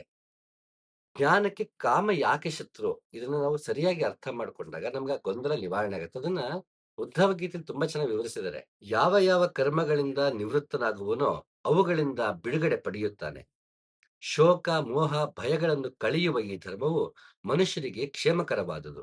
ಯಾವ ರೀತಿಯ ಕರ್ಮಗಳಿಂದ ನನಗೆ ಶಾಂತಿ ನೆಮ್ಮದಿ ಸಿಗ್ತಿಲ್ವೋ, ಆತ್ಮೋನ್ನತಿ ಆಗ್ತಿಲ್ವೋ, ನನ್ನ ಜೀವನ ಅಭಿವೃದ್ಧಿ ಆಗ್ತಿಲ್ಲ, ಶಾಂತಿ ನೆಮ್ಮದಿ ಸಿಗ್ತಿಲ್ಲ ಅಂದ್ರೆ ಅಂತಹ ಕರ್ಮಗಳನ್ನ ಬಿಡಬೇಕು. ಅಂತ ಕರ್ಮಗಳನ್ನ ಮಾಡೋದಕ್ಕೆ ಹೋಗ್ಬೇಡಿ. ಕರ್ಮಗಳು ಅಂತ ಬಂದಾಗ ಮತ್ತೆ ಆ ಕರ್ಮವನ್ನ ಆಚರಿಸೋದು ಹೇಗೆ? ಅದು ಫಲಾಪೇಕ್ಷೆ, ಇವೆಲ್ಲ ಮತ್ತೆ ಅಂಟ್ಕೊಳ್ತಾ ಹೋಗುತ್ತೆ. ಯಾವ ಒಂದು ಕೆಲಸದಿಂದ ಅಥವಾ ನನ್ನ ಚಟುವಟಿಕೆಯಿಂದ ದುಃಖದ ಕಡೆಗೆ ಹೋಗ್ತಿದ್ದೀನೋ, ಅಥವಾ ನಾನು ಅಜ್ಞಾನದ ಕಡೆಗೆ ಹೋಗ್ತಿದ್ದೀನೋ, ಜ್ಞಾನದ ಕಡೆಗೆ ಹೋಗೋದಕ್ಕೆ ಡೈವರ್ಟ್ ಮಾಡ್ತಿದ್ಯೋ ಅಂತ ಕರ್ಮಗಳನ್ನ ಮಾಡಬಾರದು. ಈಗ ಉದಾಹರಣೆ, ಎಕ್ಸಾಮ್ ಇರುತ್ತೆ. ಎಕ್ಸಾಮ್ ಇದ್ರೆ ಫೋನ್ ಹಿಡ್ಕೊಂಡು ಕೂರ್ಬೇಡಿ ಅಂತಾರೆ. ಯಾಕೆ ಅಂದ್ರೆ ಡೈವರ್ಟ್ ಮಾಡುತ್ತೆ ಮೈಂಡು. ಫೋನ್ ಹಿಡ್ಕೊಂಡು ಕೂತ್ಕೊಂಡ್ರೆ ಗೊತ್ತೇ ಆಗಲ್ಲ, ಅರ್ಧ ಗಂಟೆ ಮುಕ್ಕಾಲು ಗಂಟೆ ರೀಲ್ಸ್ ನೋಡ್ತಾನೆ ಹೋಗೋದ್ರಿಂದ ಬೇಡ. ಅಂತ ಟೈಮಲ್ಲಿ ಫೋನ್ ಪಕ್ಕಕ್ಕಿಟ್ಟು ಓದೋ ಕಡೆ ಗಮನ ಕೊಡಿ. ಸಿನಿಮಾ ಗಿನ್ಮಾ ಹೋಗೋದು ಬೇಡ, ಮತ್ತೊಂದು ಬೇಡ. ಹ್ಮ್, ಆರೋಗ್ಯ ಸರಿಗಿಲ್ಲ ಅಂದ್ರೆ ಎಕ್ಸಾಮ್ ಟೈಮಲ್ಲಿ ಹುಚ್ಚಪಟ್ಟೆ ಐಸ್ ಕ್ರೀಮ್ ತಿನ್ನೋದು, ಮತ್ತೊಂದು ಆರೋಗ್ಯ ಕೆಡಿಸೋ ಅಂತ ಆಹಾರ ತಿನ್ನಕ್ ಹೋಗ್ಬೇಡಿ, ಆರೋಗ್ಯ ಚೆನ್ನಾಗಿರ್ಲಿ ಅಂತ ಒಂದಷ್ಟು ಕರ್ಮಗಳನ್ನ ಎಕ್ಸಾಮ್ ಇತ್ತು ನಾವ್ ಮಾಡಕ್ ಹೋಗಲ್ಲ. ಏನಕ್ಕೆ ಅನ್ನೋದು ಡೈವರ್ಟ್ ಮಾಡುತ್ತೆ. ಎಕ್ಸಾಮ್‌ಗೆ ಓದ್ಕೊಳ್ಳೋದಕ್ಕೆ, ಪ್ರಿಪೇರ್ ಆಗಿ ಎಕ್ಸಾಮ್ ಬರೆಯೋದಕ್ಕೆ ಅದು ಡೈವರ್ಟ್ ಮಾಡುತ್ತೆ. ಹಾಗಾಗಿ ಯಾವ್ದೋ ಒಂದು ಸಾಧಿಸ್ಬೇಕು ಅಂದಾಗ, ಆ ಸಾಧನೆಗೆ ಅಡ್ಡಿ ಆಗುವಂತ ಚಟುವಟಿಕೆಗಳನ್ನ ಮಾಡಕ್ ಹೋಗ್ಬೇಡಿ ಅಂತ ಹೇಳ್ತಾರೆ. ಅದು ಅಧ್ಯಾತ್ಮದಲ್ಲೂ ಅದು ಅನ್ವಯ ಆಗುತ್ತೆ. ನಮಗೆ ಶಾಂತಿ, ನೆಮ್ಮದಿ, ಸತ್ಯ, ನಿರ್ವಾಣ ಅದನ್ನ ಏನ್ ಬೇಕಾದ್ರೂ ಕರೆಯೋಣ. ಅದನ್ನ ನಾವು ಪಡಿಬೇಕು ಅಂತಂದ್ರೆ, ನಾವು ಕಾಮ ಕ್ರೋಧಾದಿಗಳನ್ನ ಬಿಡಲೇಬೇಕು. ಯಾವ ಕರ್ಮದಿಂದ ಕಾಮ ಕ್ರೋಧಗಳು ಉಂಟಾಗ್ತಿದೆಯೋ ಅಂತಹ ಕರ್ಮಗಳನ್ನ ನಾವು ಆಚರಿಸದೇ ಇರಬೇಕು. ಇಲ್ಲ ಅಂದ್ರೆ ನಮ್ ಗಮನ ಮತ್ತೆ ಕರ್ಮ ಒಂದು ಯಾವ್ದೋ ಒಂದು ವಿಷಯ ನಮಗೆ ಕೋಪ ಪಡಿಸುವಂತ ವಿಷಯ ಇರುತ್ತೆ ಅಂತ ಅನ್ಕೊಳ್ಳೋಣ ಉದಾಹರಣೆ. ಅಂತ ಕರ್ಮಗಳನ್ನ ನಾವು ಅದನ್ನ ಮಾಡಕ್ ಹೋಗ್ಬಾರ್ದು. ಇಲ್ಲ ಅಂದ್ರೆ ಅಂತ ಕರ್ಮ ಮಾಡ್ತೀವಿ, ಮತ್ತೆ ಕೋಪ ಬರುತ್ತೆ, ನಾವು ಸಿಡಿಮಿಡಿ ಮಾಡ್ಕೋತೀವಿ, ನಾವು ದುಃಖ ಪಡ್ತೀವಿ, ಇನ್ನೊಬ್ರಿಗೆ ದುಃಖ ಪಡಿಸ್ತೀವಿ. ಮತ್ತೆ ಸುಖ ದುಃಖದಲ್ಲೇ ಮತ್ತೆ ಅಂಡ್ಕೊಳ್ತಾ ಹೋದಾಗ ನಮಗೆ ಸುಖ ದುಃಖವನ್ನ ಮೀರುವ ಹಂತ ಇದೆಯಲ್ಲ, ಅದು ನಮ್ಗೆ ದಕ್ಕದೇ ಇಲ್ಲ. ಸುಖ ದುಃಖವನ್ನ ಮೀರುವಂತ ಹಂತ ನಮ್ಗೆ ಬೇಕು ಅಂದ್ರೆ, ನಮಗೆ ದುಃಖ ಉಂಟಾಗುವಂತ ಕರ್ಮಗಳನ್ನ ನಾವು ಮಾಡಬಾರದು. ಸುಖದ ಕಡೆಗೆ ಅಪೇಕ್ಷೆ ಇರುವಂತ ಕಡೆಗೆ ನಾವು ಗಮನ ಕೊಡಬಾರದು. ಅಂತಹ ಕೆಲಸಗಳು ಒಂದಷ್ಟು ನಮ್ಮ ಜೀವನ ಚಟುವಟಿಕೆಗಳಲ್ಲಿ ಒಂದಷ್ಟು ನಾವು ತುಂಡರಿಸಬೇಕಾಗತ್ತೆ. ಇದು ಅನವಶ್ಯಕ. ಇದು ನಮ್ಗೆ ಸುಖ ದುಃಖದ ಕಡೆಗೆ ಹೆಚ್ಚು ಒಲವು ಕೊಡ್ತಾ ಇದೆ. ಅಂತ ಕೆಲಸಗಳನ್ನ ನಾವು ಮಾಡೋದ್ ಬೇಡ ಅಂತ ನಮ್ಮನ್ನ ನಾವೇ ನೋಡ್ಕೋಬೇಕು. ಯಾಕಂದ್ರೆ ಎಲ್ರ ಜೀವನನೂ ಒಂದೇ ತರ ಇರುತ್ತೆ ಅಂತ ಹೇಳಕ್ಕಾಗಲ್ಲ. ಹಾಗಾಗಿ ಇದಕ್ಕೆ ಸಿದ್ಧ ಸೂತ್ರ ಅಂತ ಇರಲ್ಲ. ನಮ್ಮ ಜೀವನ ನಾವೇ ಅದನ್ನ ಒರೆ ಹಚ್ಚಿ ನೋಡ್ಕೋಬೇಕು. ನನಗೆ ಇದು ಯಾವ್ದು ದುಃಖವನ್ನು ನೀಡುತ್ತಿದೆ? ಯಾವ್ದು ನನ್ನನ್ನ ಅ ಸಮಾಧಾನವಾಗಿ ಇರೋದಕ್ಕೆ ಬಿಡ್ತಾ ಇಲ್ಲ? ಯಾವ್ದು ನನ್ನಲ್ಲಿ ತುಂಬಾ ಚಡಪಡಿಕೆ, ಗೊಂದಲಗಳನ್ನ ಮೂಡಿಸ್ತಾ ಇದೆ? ಅಂತ ಕರ್ಮಗಳು ನಮ್ಮನ್ನ ನಾವು ಪಟ್ಟಿ ಮಾಡ್ಕೊಂಡು, ಕರ್ಮ ಅಂದ ತಕ್ಷಣ ದೈಹಿಕವಾಗೇ ಮಾಡೋದು ಅಂತಲ್ಲ, ನಾವು ಮಾನಸಿಕವಾಗಿ ಯೋಚನೆ ಮಾಡೋದು ಕೂಡ ಕರ್ಮನೇ. ನಾವು ಆಡುವ ಮಾತುಗಳು ಕೂಡ ಕರ್ಮವೇ. ಹಾಗಾಗಿ ಅ ಕಾಯ, ವಾಚ, ಮನಸ 3 ರೀತಿಯ ಕರ್ಮಗಳನ್ನು ಕೂಡ ನಮ್ಮನ್ನ ನಾವು ಪಟ್ಟಿ ಮಾಡ್ಕೋಬೇಕು. ಯಾವ ರೀತಿ ಕರ್ಮಗಳು ನನಗೆ ದುಃಖವನ್ನು ನೀಡ್ತಿದೆ? ಯಾವ ರೀತಿ ಕರ್ಮಗಳು ನನಗೆ ಅತಿ ಹೆಚ್ಚು ಗೊಂದಲಗಳನ್ನು ನೀಡ್ತಾ ಇದೆ? ಅಂತಹ ಕರ್ಮಗಳನ್ನು ಮಾಡುವಂತಹ ಅವಶ್ಯಕತೆ ಇಲ್ಲ ಅಂತ ಅವನ್ನ ಆದಷ್ಟು ಬಿಡೋದಕ್ಕೆ ಪ್ರಯತ್ನ ಪಡಬೇಕು. ಪುರುಷನ ವಿಷಯಗಳಲ್ಲಿ ಗುಣಗಳನ್ನು ಆರೋಪಿಸುವುದರಿಂದ ಅವುಗಳಲ್ಲಿ ಆಸಕ್ತಿ ಉಂಟಾಗುವುದು. ಆ ಆಸಕ್ತಿಯಿಂದ ಅದರಲ್ಲಿ ಕಾಮ ಉಂಟಾಗುತ್ತದೆ. ಕಾಮದಿಂದ ಜನರಲ್ಲಿ ಪರಸ್ಪರ ಕಲಹ ಉಂಟಾಗುತ್ತದೆ. ಪುರುಷ ಅಂದ್ರೆ ಒಳಗಿರುವ ಆತ್ಮ ಅನ್ಕೋಣ. ಈ ಆತ್ಮನಿಗೆ ನಮಗೆ ಇಂದ್ರಿಯಗಳ ಮುಖಾಂತರ ಕಣ್ಣು, ಕಿವಿ, ಮಾತು ಹೀಗೆ ಹಲವಾರು ವಿಷಯಗಳಿಂದ ನಮಗೆ ಮಾಹಿತಿ ಒಳಗೂ ಬರ್ತಿರುತ್ತೆ, ಹೊರಗೂ ಹೋಗ್ತಿರುತ್ತೆ. ನಮಗದು ಇವೆಲ್ಲ ಮೀಡಿಯಂ ಆಗಿರುತ್ತೆ. ಇದರಿಂದ ವಿಷಯಗಳು ನಮಗೆ ಸಿಗ್ತಾ ಇರುತ್ತೆ ಮತ್ತು ಒಳಗಿಂದ ವಿಷಯಗಳು ಹೊರಗೆ ಹೋಗ್ತಿರುತ್ತೆ. ಈ ರೀತಿ ಇದ್ದಾಗ ನಮಗೆ ಕಾಮನೆಗಳು ಮೂಡುತ್ತೆ. ಬಯಕೆ ಅದು ಬೇಕು, ಇದು ಬೇಕು ಅನ್ನೋ ಬಯಕೆ ಮೂಡುತ್ತೆ. ಸಿಗದೇ ಇರುವಾಗ ದುಃಖ ಆಗುತ್ತೆ, ಸಿಕ್ಕಿದಾಗ ಅಹಂಕಾರ ಬರುತ್ತೆ. ಅಥವಾ ಇನ್ನೂ ಬೇಕು ಅಂತ ಅತೃಪ್ತಿ ನಮ್ಮನ್ನ ಮತ್ತಷ್ಟು ಪಡ್ಕೊಳ್ಳಕ್ಕೆ ಅದು ಹಿಂದೆನೆ ಕಳಿಸಿದಾಗ ನಾವು ಆತ್ಮಾವಲೋಕನ ಮಾಡ್ಕೊಳ್ಳಕ್ಕೆ, ನಮ್ಮನ್ನ ನಾವು ತಿದ್ದುಕೊಳ್ಳೋದಕ್ಕೆ ಅವಕಾಶವೇ ಸಿಗಲ್ಲ. ಯಾಕೆಂದ್ರೆ ನಾವು ಈ ಸುಖ ದುಃಖದ ಹಿಂದೆನೇ ಗಮನ ಕೊಟ್ಕೊಂಡು ಹೋಗ್ತೀವಿ. ನಮ್ಮನ್ನ ನಾವು ತಿದ್ದುಕೊಳ್ಳೋ ಕಡೆ ಗಮನನೇ ಕೊಡಲ್ಲ. ಸಿಗ್ಲಿಲ್ವಾ ಮತ್ತೆ ಹತಾಶರಾಗ್ತೀವಿ. ಯಾರ್ಯಾರನೋ ಶಪಿಸ್ತೀವಿ. ಗ್ರಹಗತಿನ ಶಪಿಸ್ತೀವಿ. ಇನ್ಯಾರೋ ವ್ಯಕ್ತಿನ ಶಪಿಸ್ತೀವಿ. ಆ ವಸ್ತುನೇ ಸರಿಗಿಲ್ಲ ಅಂತೀವಿ. ಹ್ಮ್. ನಾವು ನಮ್ಮನ್ನ ನಾವೇ ಶಪಿಸ್ಕೋತೀವಿ. ನನ್ ಕಥೆನೇ ಇಷ್ಟು ಏನೂ ಮಾಡಕ್ಕಾಗಲ್ಲ. ಹುಟ್ಟಿರೋದು ಹಿಂಗೆ ಅಂತ ಹೀಗೆ ಅನ್ಕೋತ ಬಿಟ್ರೆ, ನಾನು ಎಲ್ಲಿ ಎಡವ್ತಾ ಇದ್ದೀನಿ? ಯಾವ್ದೋ ಒಂದು ಸಿಗೋದ್ರಲ್ಲಿ ವಿಫಲ ಆಗ್ತಿದೆ. ನಾನು ಎಲ್ಲಿ ಎಡುತ್ತಿದ್ದೀನಿ? ಇದಕ್ಕೆ ಯಾವ ರೀತಿ ನನ್ನಲ್ಲಿ ಗುಣಗಳು ಕಾರಣವಾಗಿದೆ ಅಂತ ನಾವು ಆತ್ಮಾವಲೋಕನ ಮಾಡ್ಕೊಳ್ಳಕ್ಕೆ ಸಾಧ್ಯ ಆಗಲ್ಲ. ಯಾವಾಗ ಆತ್ಮಾವಲೋಕನ ಮಾಡ್ಕೋತೀವಿ, ಅಂತಹ ಕೆಟ್ಟ ಗುಣಗಳನ್ನ ಅಥವಾ ಅನವಶ್ಯಕ ಗುಣಗಳನ್ನ ಬಿಡ್ತಾ ಹೋಗ್ತೀವಿ. ಅನವಶ್ಯಕ ಗುಣ ಬಿಟ್ವಿ ಅಂದ್ರೆ ಅನವಶ್ಯಕ ಆಲೋಚನೆಗಳು ನಾವು ಬಿಟ್ಟ ಹಾಗೇನೆ. ಅನವಶ್ಯಕ ಆಲೋಚನೆ ಬಿಟ್ವಿ ಅಂದ್ರೆ ನಾವು ಧ್ಯಾನಕ್ಕೆ ಕೂತಾಗ ಅನವಶ್ಯಕ ವಿಷಯಗಳು ನಮ್ಮ ತಲೆಗೆ ಬರೋದಿಲ್ಲ. ಸಾಮಾನ್ಯ ಎಲ್ರು ಧ್ಯಾನಕ್ಕೆ ಕೂತಾಗ ನಂಗೆ ತುಂಬಾ ಡಿಸ್ಟರ್ಬ್ ಆಗುತ್ತೆ. ಯಾಕೆ ಅಂದ್ರೆ ಜೀವನದಲ್ಲಿ ಅನವಶ್ಯಕ ವಿಷಯಗಳೇ ತೊಡಗಿಸ್ಕೊಂಡಿರ್ತೀವಿ. ಹಂಗಾಗಿ ಧ್ಯಾನ ಕೂತ್ಕೊಂಡಾಗ ಅನವಶ್ಯಕ ವಿಷಯಗಳೇ ತಲೆಗೆ ಬರುತ್ತೆ. ಹಾಗೆ ನಾವು ಧ್ಯಾನದಲ್ಲಿ ನಂಗೆ ಶಾಂತಿ ನೆಮ್ಮದಿ ಬೇಕು ಅಂದ್ರೆ, ಜೀವನದಲ್ಲೂ ಒಂದಷ್ಟು ಹೋಮ್ ವರ್ಕ್ ಮಾಡ್ಕೋಬೇಕು ನಾವು. ಅನವಶ್ಯಕ ವಿಷಯಗಳ ಕಡೆಗೆ ಗಮನ ಕೊಡದಿರೋದು. ಯಾವ್ದು ಅನವಶ್ಯಕ ಅಂದ್ರೆ ಅದಕ್ಕೆ ಸಿದ್ಧ ಸೂತ್ರ ಇಲ್ಲ ನಾನು ಮೊದ್ಲೇ ಹೇಳ್ದಂಗೆ. ಒಬ್ಬೊಬ್ಬನ ಜೀವನದ ತನ್ನದೇ ರೀತಿಯಲ್ಲಿ ಒಬ್ಬೊಬ್ಬನಿಗೆ ಅನವಶ್ಯಕ ವಿಷಯಗಳು ಅಂತ ಇರುತ್ತೆ. ನಾನದನ್ನ ನಮ್ಮಲ್ಲಿ ನಾವು ಪಟ್ಟಿ ಹಾಕೊಂಡು ನೋಡ್ಬೇಕು. ಯಾವ್ದ್ರಿಂದ ನನಗೆ ಹೆಚ್ಚು ಗೊಂದಲ ಮೂಡ್ತಿದೆ? ಯಾವ್ದ್ರಿಂದ ನನಗೆ ಕೋಪ ಮೂಡ್ತಾ ಇದೆ? ಯಾವ್ದ್ರಿಂದ ನನಗೆ ಚಂಚಲತೆ ಮೂಡ್ತಿದೆ? ನಮ್ಮನ್ನ ಪಟ್ಟಿ ಮಾಡ್ಕೊಂಡು, ಇದು ಜೀವನದ ನಿಜವಾದ ನನ್ಗೆ ಅವಶ್ಯಕತೆ ಇದೆಯಾ? ಇಂಥ ವಸ್ತು, ವಿಷಯ, ವ್ಯಕ್ತಿ ನನ್ನ ಜೀವನದಲ್ಲಿ ಅವಶ್ಯಕತೆ ಇದೆಯಾ ಅಂತ ಪಟ್ಟಿ ಮಾಡ್ಕೊಂಡು ನೋಡಿದಾಗ, ಓಕೆ ಇದು ನನಗೆ ಅವಶ್ಯಕತೆ ಇಲ್ಲ ಅಂದ್ರೆ ಅದನ್ನ ನನ್ನಿಂದ ದೂರ ಮಾಡಿಕೊಳ್ಳುವುದು ಹೇಗೆ? ಅದನ್ನ ಚಂಚಲತೆಗೆ ಒಳಗಾಗದೇ ಇರುವುದು ಹೇಗೆ? ಅದರ ಒಡನಾಟದಲ್ಲಿ ಇದ್ದಾಗ ಅಂತ ನಮ್ಮನ್ನ ನಾವು ಇಂಟ್ರಸ್ಪೆಕ್ಟ್ ಮಾಡ್ಕೋಬೇಕು. ಇದು ಯಾಕಾಗಲ್ಲ ಅಂದ್ರೆ ನಾವು ಅರಿವಿನಿಂದ ಬದುಕ್ತಾ ಇರಲ್ಲ. ನಮ್ಗೆ ಯಾವ್ದೋ ಬೇಕು ಅನ್ಸುತ್ತೆ. ಹಾಗೆ ಆಧ್ಯಾತ್ಮದಲ್ಲೂ ನಮ್ಗೆ ಆ ಆಧ್ಯಾತ್ಮ ಬೇಕು, ನಂಗೆ ಸತ್ಯ ಬೇಕು, ಬೇಕು ಅನ್ಸುತ್ತೆ ಹೊರತುವೆ ಅದ್ರ ಕಡೆ ದಾಹ ಮೂಡಿರಲ್ಲ. ಯಾವಾಗ ದಾಹ ಮೂಡುತ್ತೆ ನಮ್ಮನ್ನ ನಾವು ಬದಲಾಯಿಸ್ಕೊತೀವಿ. ಬರೀ ಬಯಕೆಯಿಂದ ಅಧ್ಯಾತ್ಮ ದಕ್ಕಲ್ಲ. ಬರೀ ಬಯಕೆಯಿಂದ ಸತ್ಯ, ಭಗವಂತ, ಮುಕ್ತಿಗೆ ದಕ್ಕಲ್ಲ. ಆ ಬಯಕೆಯ ಜೊತೆಗೆ ದಾಹ ಇರಬೇಕು. ಅದನ್ನ ಪಡ್ಕೊಳಕ್ ಒಂದಷ್ಟು ಕಳ್ಚ್ಕೊಳಕ್ ನಾವು ಸಿದ್ಧವಾಗಿರ್ಬೇಕು. ಕಲಹದಿಂದ ಕ್ರೋಧವು ಜನಿಸುವುದು. ಆ ಕ್ರೋಧವನ್ನು ಮೋಹವು ಅನುಸರಿಸುತ್ತದೆ. ಈ ಮೋಹ ಅಥವಾ ಲೋಭವು ಪುರುಷನ ಕಾರ್ಯಕಾರ ವಿವೇಚನಾ ಬುದ್ಧಿಯನ್ನು ಬಹುಬೇಗ ನುಂಗಿ ಹಾಕುತ್ತದೆ. ಯಾವಾಗ ಕಾಮನೆಗಳು ಸಿಗದಿರುವಾಗ, ಮತ್ತೊಂದಾದಾಗ ಅನ್ಕೊಂಡದಾಗ್ದಿರುವಾಗ ನನಗೆ ಒಬ್ರು ಇನ್ನೊಬ್ಬರ ಜೊತೆಗೆ ಕಾನ್ಫ್ಲಿಕ್ಟ್ ಶುರು ಆಗುತ್ತೆ. ಅದು ಹೊರಗಿನವ್ರ ಜೊತೆ ಕಲಹ ಇರ್ಬೋದು, ನನ್ನೊಳಗೆ ಕಲಹ ಇರ್ಬೋದು, ನನ್ನ ಜೊತೆ ನನ್ಗೆ ಕಲಹ ಇರಬಹುದು. ಈ ರೀತಿ ಕಲಹ ಆಗ್ತಾ ಹೋದಾಗ ನನಗೆ ನಾನ್ ಮಾಡಿದ್ರೆ ಸರಿ ಅಂತ ಶುರು ಮಾಡುತ್ತೆ. ಅವ್ನು ಮಾಡಿದ್ ತಪ್ಪು ಅನ್ಸಕ್ ಶುರು ಮಾಡುತ್ತೆ. ನಾ ಇರೋದೇ ಹೀಗೆ ಅನ್ಸುತ್ತೆ. ಹಲವಾರು ರೀತಿ ನಮ್ಮನ್ನ ನಾವು ಸಮರ್ಥಿಸ್ಕೊಳ್ಳೋಕೆ ಶುರು ಮಾಡ್ತೀವಿ. ಆ ಒಂದು ಉದ್ದಟತನಕ್ಕೆ ಮಾಡಿದ ತಪ್ಪನ್ನೇ ಮತ್ತೆ ಮತ್ತೆ ಮಾಡಕ್ ಶುರು ಮಾಡ್ಬಿಡ್ತೀವಿ. ಯಾಕೆಂದ್ರೆ ತಪ್ಪು ನಂದಲ್ಲ, ಇನ್ನೊಬ್ಬ ತಪ್ಪು ಅಂತ. ಹಾಗಾಗಿ ನಾವು ಆತ್ಮೋನ್ನತಿ ಕಡೆಗೆ, ನನ್ನ ವ್ಯಕ್ತಿ ವಿಕಸನದ ಕಡೆ ಗಮನ ಕೊಡದೇನೆ ಕಾಮ, ಕ್ರೋಧ, ಲೋಭ ಇಂಥದ ಕಡೆ ಗಮನ ಕೊಟ್ಬಿಡ್ತೀವಿ. ಇಲ್ಲಿ ಪುರುಷ ಅಂದ ತಕ್ಷಣ ಗಂಡಸು ಅಂತಲ್ಲ, ಈ ಪುರದಲ್ಲಿ ಇರುವವನು, ಈ ದೇಹ ಎನ್ನುವುದು ಪುರ, ಊರಿದು. ಇದರಲ್ಲಿ ಇರುವವನು ಪುರುಷ. ಅಷ್ಟು ಹೊರತು ಪುರುಷನ ಗಂಡಸು ಅಂತಲ್ಲ, ಆತ್ಮ ಅನ್ನೋ ಅರ್ಥ. ಹಾಗಾಗಿ ಯಾವುದು ಒಳಗಿದೆಯೋ, ಈ ಬ್ರಹ್ಮಪುರಿ ಏನಿದೆ, ಈ ಬ್ರಹ್ಮಪುರಿಯೊಳಗೆ ಇರುವುದು ಪುರುಷ. ಕಾರ್ಯಕಾರ ಜ್ಞಾನ ತಪ್ಪಿದ ಕೂಡಲೇ ಮನುಷ್ಯ ಶೂನ್ಯಪ್ರಾಯನಾಗುವನು. ಆ ಬಳಿಕ ಮೂರ್ಛೆ ಹೋದವನಿಗೂ ಮೃತನಿಗೂ ಸಮನಾದ ಇವನಿಗೆ ಪುರುಷಾರ್ಥಗಳ ಹಾನಿಯುಂಟಾಗುತ್ತದೆ. ಯಾರಿಗೆ ಕಾರ್ಯಕಾರ ಜ್ಞಾನ ಹೋಗ್ಬಿಡುತ್ತೆ, ಯಾವ್ದನ್ನ ನಾನು ಮಾಡ್ಬೇಕಿತ್ತು, ಯಾವ್ದನ್ನ ಮಾಡಬಾರ್ದು ಅನ್ನೋದು ಅರಿವು ಹೋಗ್ಬಿಡುತ್ತೆ. ಅವನು ಏನ್ ಮಾಡ್ಬೇಕು ಜೀವನ ಗೊತ್ತಾದ್ರೆ ಸುಮ್ನೆ ಮನಸ್ಸು ಬಂದಂಗೆ ಜೀವನದಲ್ಲಿ ನಡ್ಕೊಂಡು ಹೋಗ್ಬಿಡ್ತಾನೆ. ಅವನಿಗವಾಗ ಪುರುಷಾರ್ಥ ಏನಿದೆ ಹಾನಿ ಉಂಟಾಗತ್ತೆ. ಪುರುಷಾರ್ಥ ಅಂದ್ರೆ ಧರ್ಮ, ಅರ್ಥ, ಕಾಮ, ಮೋಕ್ಷ. ಧರ್ಮದ ಆಧಾರದ ಮೇಲೆ ಅರ್ಥವನ್ನು ದುಡಿಬೇಕು. ಧರ್ಮದ ಆಧಾರದ ಮೇಲೆ ಕಾಮನೆಗಳನ್ನ ಪೂರೈಸಿಕೊಳ್ಳಬೇಕು. ಧರ್ಮದ ಆಧಾರದ ಮೇಲೆ ಮೋ ಮುಕ್ತಿ ನಮಗೆ ಸಿಗತ್ತೆ, ಮೋಕ್ಷ ನಮಗೆ ಸಿಗತ್ತೆ. ಇದು ಪುರುಷಾರ್ಥ. ಧರ್ಮ, ಅರ್ಥ, ಕಾಮ, ಮೋಕ್ಷ. ಇದು ಧರ್ಮ, ಅರ್ಥ, ಕಾಮ, ಮೋಕ್ಷವನ್ನ ಬಿಟ್ಬಿಡ್ತೀವಿ. ಧರ್ಮದ ಆಧಾರಿತವಾಗಿ ಎಲ್ಲವನ್ನು ಪಡ್ಕೊಳ್ಳೋದ ಬಿಟ್ಬಿಡ್ತೀವಿ. ನನಗೆ ಅನ್ಸಿದ ವಿವೇಚನೆಯಲ್ಲೇ ನಾನು ಏನ್ ಅನ್ಕೋತೀನಿ, ಸರಿ ಅನ್ಕೋತೀನೋ ಅದನ್ನೇ ಮಾಡ್ತಾ ಹೋಗ್ತೀನಿ. ಮತ್ತೆ ನೋವುಗಳು ತಿಂತ ಹೋಗ್ತೀನಿ. ಆಗ ನಾನು ಧರ್ಮದಿಂದ ದೂರವಾಗ್ತೀನಿ. ಧರ್ಮ ಅಂದ್ರೆ ವಿಹಿತವಾದ ಕರ್ಮಗಳನ್ನು ಮಾಡುವುದೇ ಧರ್ಮ. ವಿಹಿತವಲ್ಲದ ಕರ್ಮಗಳನ್ನ ಮಾಡುವುದು ಧರ್ಮ ಅಲ್ಲ. ವಿಹಿತ ಕರ್ಮ ಅಂದ್ರೆ ಯಾವುದು? ನಾನು ಯಾವ್ದೋ ಕರ್ಮ ಮಾಡ್ತೀನಿ ಅಂದ್ರೆ ಅದರಿಂದ ನನಗೂ ಹಿತ ಇರಬೇಕು, ಇನ್ನೊಬ್ರಿಗೂ ಹಿತ ಇರಬೇಕು, ಅಷ್ಟೇ ಧರ್ಮ. ಧರ್ಮ ಅಂದ ತಕ್ಷಣ ಮತ್ತೆ ಪುಂಖಾನುಪುಂಖವಾದ ದೊಡ್ಡದ ನೋಡೋ ಅವಶ್ಯಕತೆ ಇಲ್ಲ. ಧರ್ಮ ಅಂದ್ರೆ ಇಷ್ಟೇ. ಯಾವುದರಿಂದಲೂ ಏನೇ ಆಚರಿಸಿದ್ರು ಅದರಿಂದ ನನಗೂ ಹಿಂಸೆ ಆಗ್ಬಾರ್ದು, ಮತ್ತೊಬ್ಬನಿಗೆ ಹಿಂಸೆ ಆಗ್ಬಾರ್ದು. ಹಾಗಾಗಿ ಅಹಿಂಸಾ ಪರಮ ಧರ್ಮ. ದಯೆ ಇಲ್ಲದ ಧರ್ಮ ಯಾವುದಯ್ಯ ಅಂತ ಬಸವಣ್ಣ ಕೇಳಿದಾಗೆ, ಧರ್ಮ ಅಂದ್ರೆ ಇಷ್ಟೇ. ನನ್ನ ಜವಾಬ್ದಾರಿಗಳನ್ನ, ಬಯಕೆಗಳನ್ನ ಪೂರೈಸಿಕೊಳ್ಳುವಾಗ, ನನ್ನ ಕರ್ತವ್ಯಗಳನ್ನ ನಿಭಾಯಿಸುವಾಗ, ಮತ್ತೆ ಕಾಮನೆಗಳನ್ನ ಪೂರೈಸಿಕೊಳ್ಳುವಾಗ ನನಗೂ ಹಾನಿ ಉಂಟಾಗಬಾರ್ದು, ಇನ್ನೊಬ್ರಿಗೂ ಹಾನಿ ಉಂಟಾಗಬಾರ್ದು. ಆ ರೀತಿ ನಾನು ಕರ್ತವ್ಯಗಳನ್ನ ನಿಭಾಯಿಸ್ತಾ ಕಾಮನೆಗಳನ್ನ ಪೂರೈಸ್ಕೊಂಡ್ರೆ ಅದೇ ಧರ್ಮಾಧಾರಿತ ಕರ್ಮ. ಅಂತಹ ಧರ್ಮಾಧಾರಿತವಾಗಿ ಕರ್ಮ ಮಾಡಿದಾಗ ಧರ್ಮಾಧಾರಿತವಾಗಿ ಅರ್ಥ ಸಿಗುತ್ತೆ. ಆ ಧರ್ಮಾಧಾರಿತವಾಗಿ ಅರ್ಥವನ್ನ ಪಡೆದಾಗ ಅಂದ್ರೆ ಆಸ್ತಿ, ಅಂತಸ್ತು, ಸಂಪಾದನೆ, ದುಡ್ಡು ಇವೆಲ್ಲ ಪಡೆದಾಗ ನನ್ನ ಬಯಕೆಗಳನ್ನ ಧರ್ಮಾಧಾರಿತವಾಗಿ ಪೂರೈಸ್ಕೋಬೇಕು. ಆಗ ಮೋಕ್ಷ ಸ್ವತಃ ಸಿದ್ಧ ಮಂಕುತಿಮ್ಮ ತಾನಾಗೆ ದಕ್ಕತ್ತೆ. ಇಂಥ ಪುರುಷಾರ್ಥವನ್ನ ಕಳ್ಕೊತೀನಿ ಯಾವಾಗ ಕಾಮ ಕ್ರೋಧಗಳ ಕಡೆ ಗಮನ ಕೊಡ್ತೀನಿ. ಮನಸ್ಸೋ ಇಚ್ಛೆ ನಾನು ಜೀವನವನ್ನು ನಿಭಾಯಿಸಕ್ ಶುರು ಮಾಡ್ತೀನಿ. ಆಗ ಮತ್ತೆ ಸುಖ ದುಃಖದ ಸರಪಳಿಯಲ್ಲಿ ಸಿಕ್ಕಾಕೋತೀನಿ. ಆಗ ಆಧ್ಯಾತ್ಮ ಎಲ್ಲಿ ಸಿಗುತ್ತೆ? ನಾವು ನೋಡ್ರೆ ದಿನ ಎದ್ದು ಧ್ಯಾನ ಮಾಡ್ತಿರೋದು, ಎಲ್ಲಾ ತೀರ್ಥಕ್ಷೇತ್ರಕ್ಕೆ ಹೋಗೋದು, ನಮಾಜ್ಗೆ ಹೋಗೋದು, ಚರ್ಚ್ಗೆ ಹೋಗೋದು, ಆಯಾ ಧರ್ಮಕ್ಕೆ ಸಂಬಂಧಪಟ್ಟಿದ್ದ ಆಚರಣೆಗಳೆಲ್ಲ ಮಾಡ್ಕೋತಿರ್ತೀವಿ. ನಮ್ಮ ಜೀವನದಲ್ಲಿ ಇಷ್ಟೊತ್ತು ಧ್ಯಾನ, ಇಷ್ಟೊತ್ತು ಯೋಗ ಅಂತೆಲ್ಲ ಸೆಟ್ ಮಾಡ್ಕೊಂಡಿರ್ತೀವಿ. ಜೀವನ ಶೈಲಿ ಮಾತ್ರ ಏನು ವ್ಯತ್ಯಾಸವಾಗಲ್ಲ. ನಾನು ಸುಖ ದುಃಖದಲ್ಲೇ ಮುಳ್ಕೊಂಡಿರ್ತೀನಿ, ಆಧ್ಯಾತ್ಮದಲ್ಲಿದ್ದೀನಿ, ಆಧ್ಯಾತ್ಮದಲ್ಲಿ ನಿಂತಿರ್ತೀವಿ. ಬಟ್ ಜೀವನ ಏನು ಬದಲಾಗಿರಲ್ಲ. ಇತ್ತೀಚೆಗೊಬ್ರು ಕೇಳಿದ್ರು, ಅವರು 10 ವರ್ಷದಿಂದ ಆಧ್ಯಾತ್ಮದಲ್ಲಿದ್ದೀನಿ. ಸರಿ ಆಯ್ತಪ್ಪ, ಒಳ್ಳೇದು.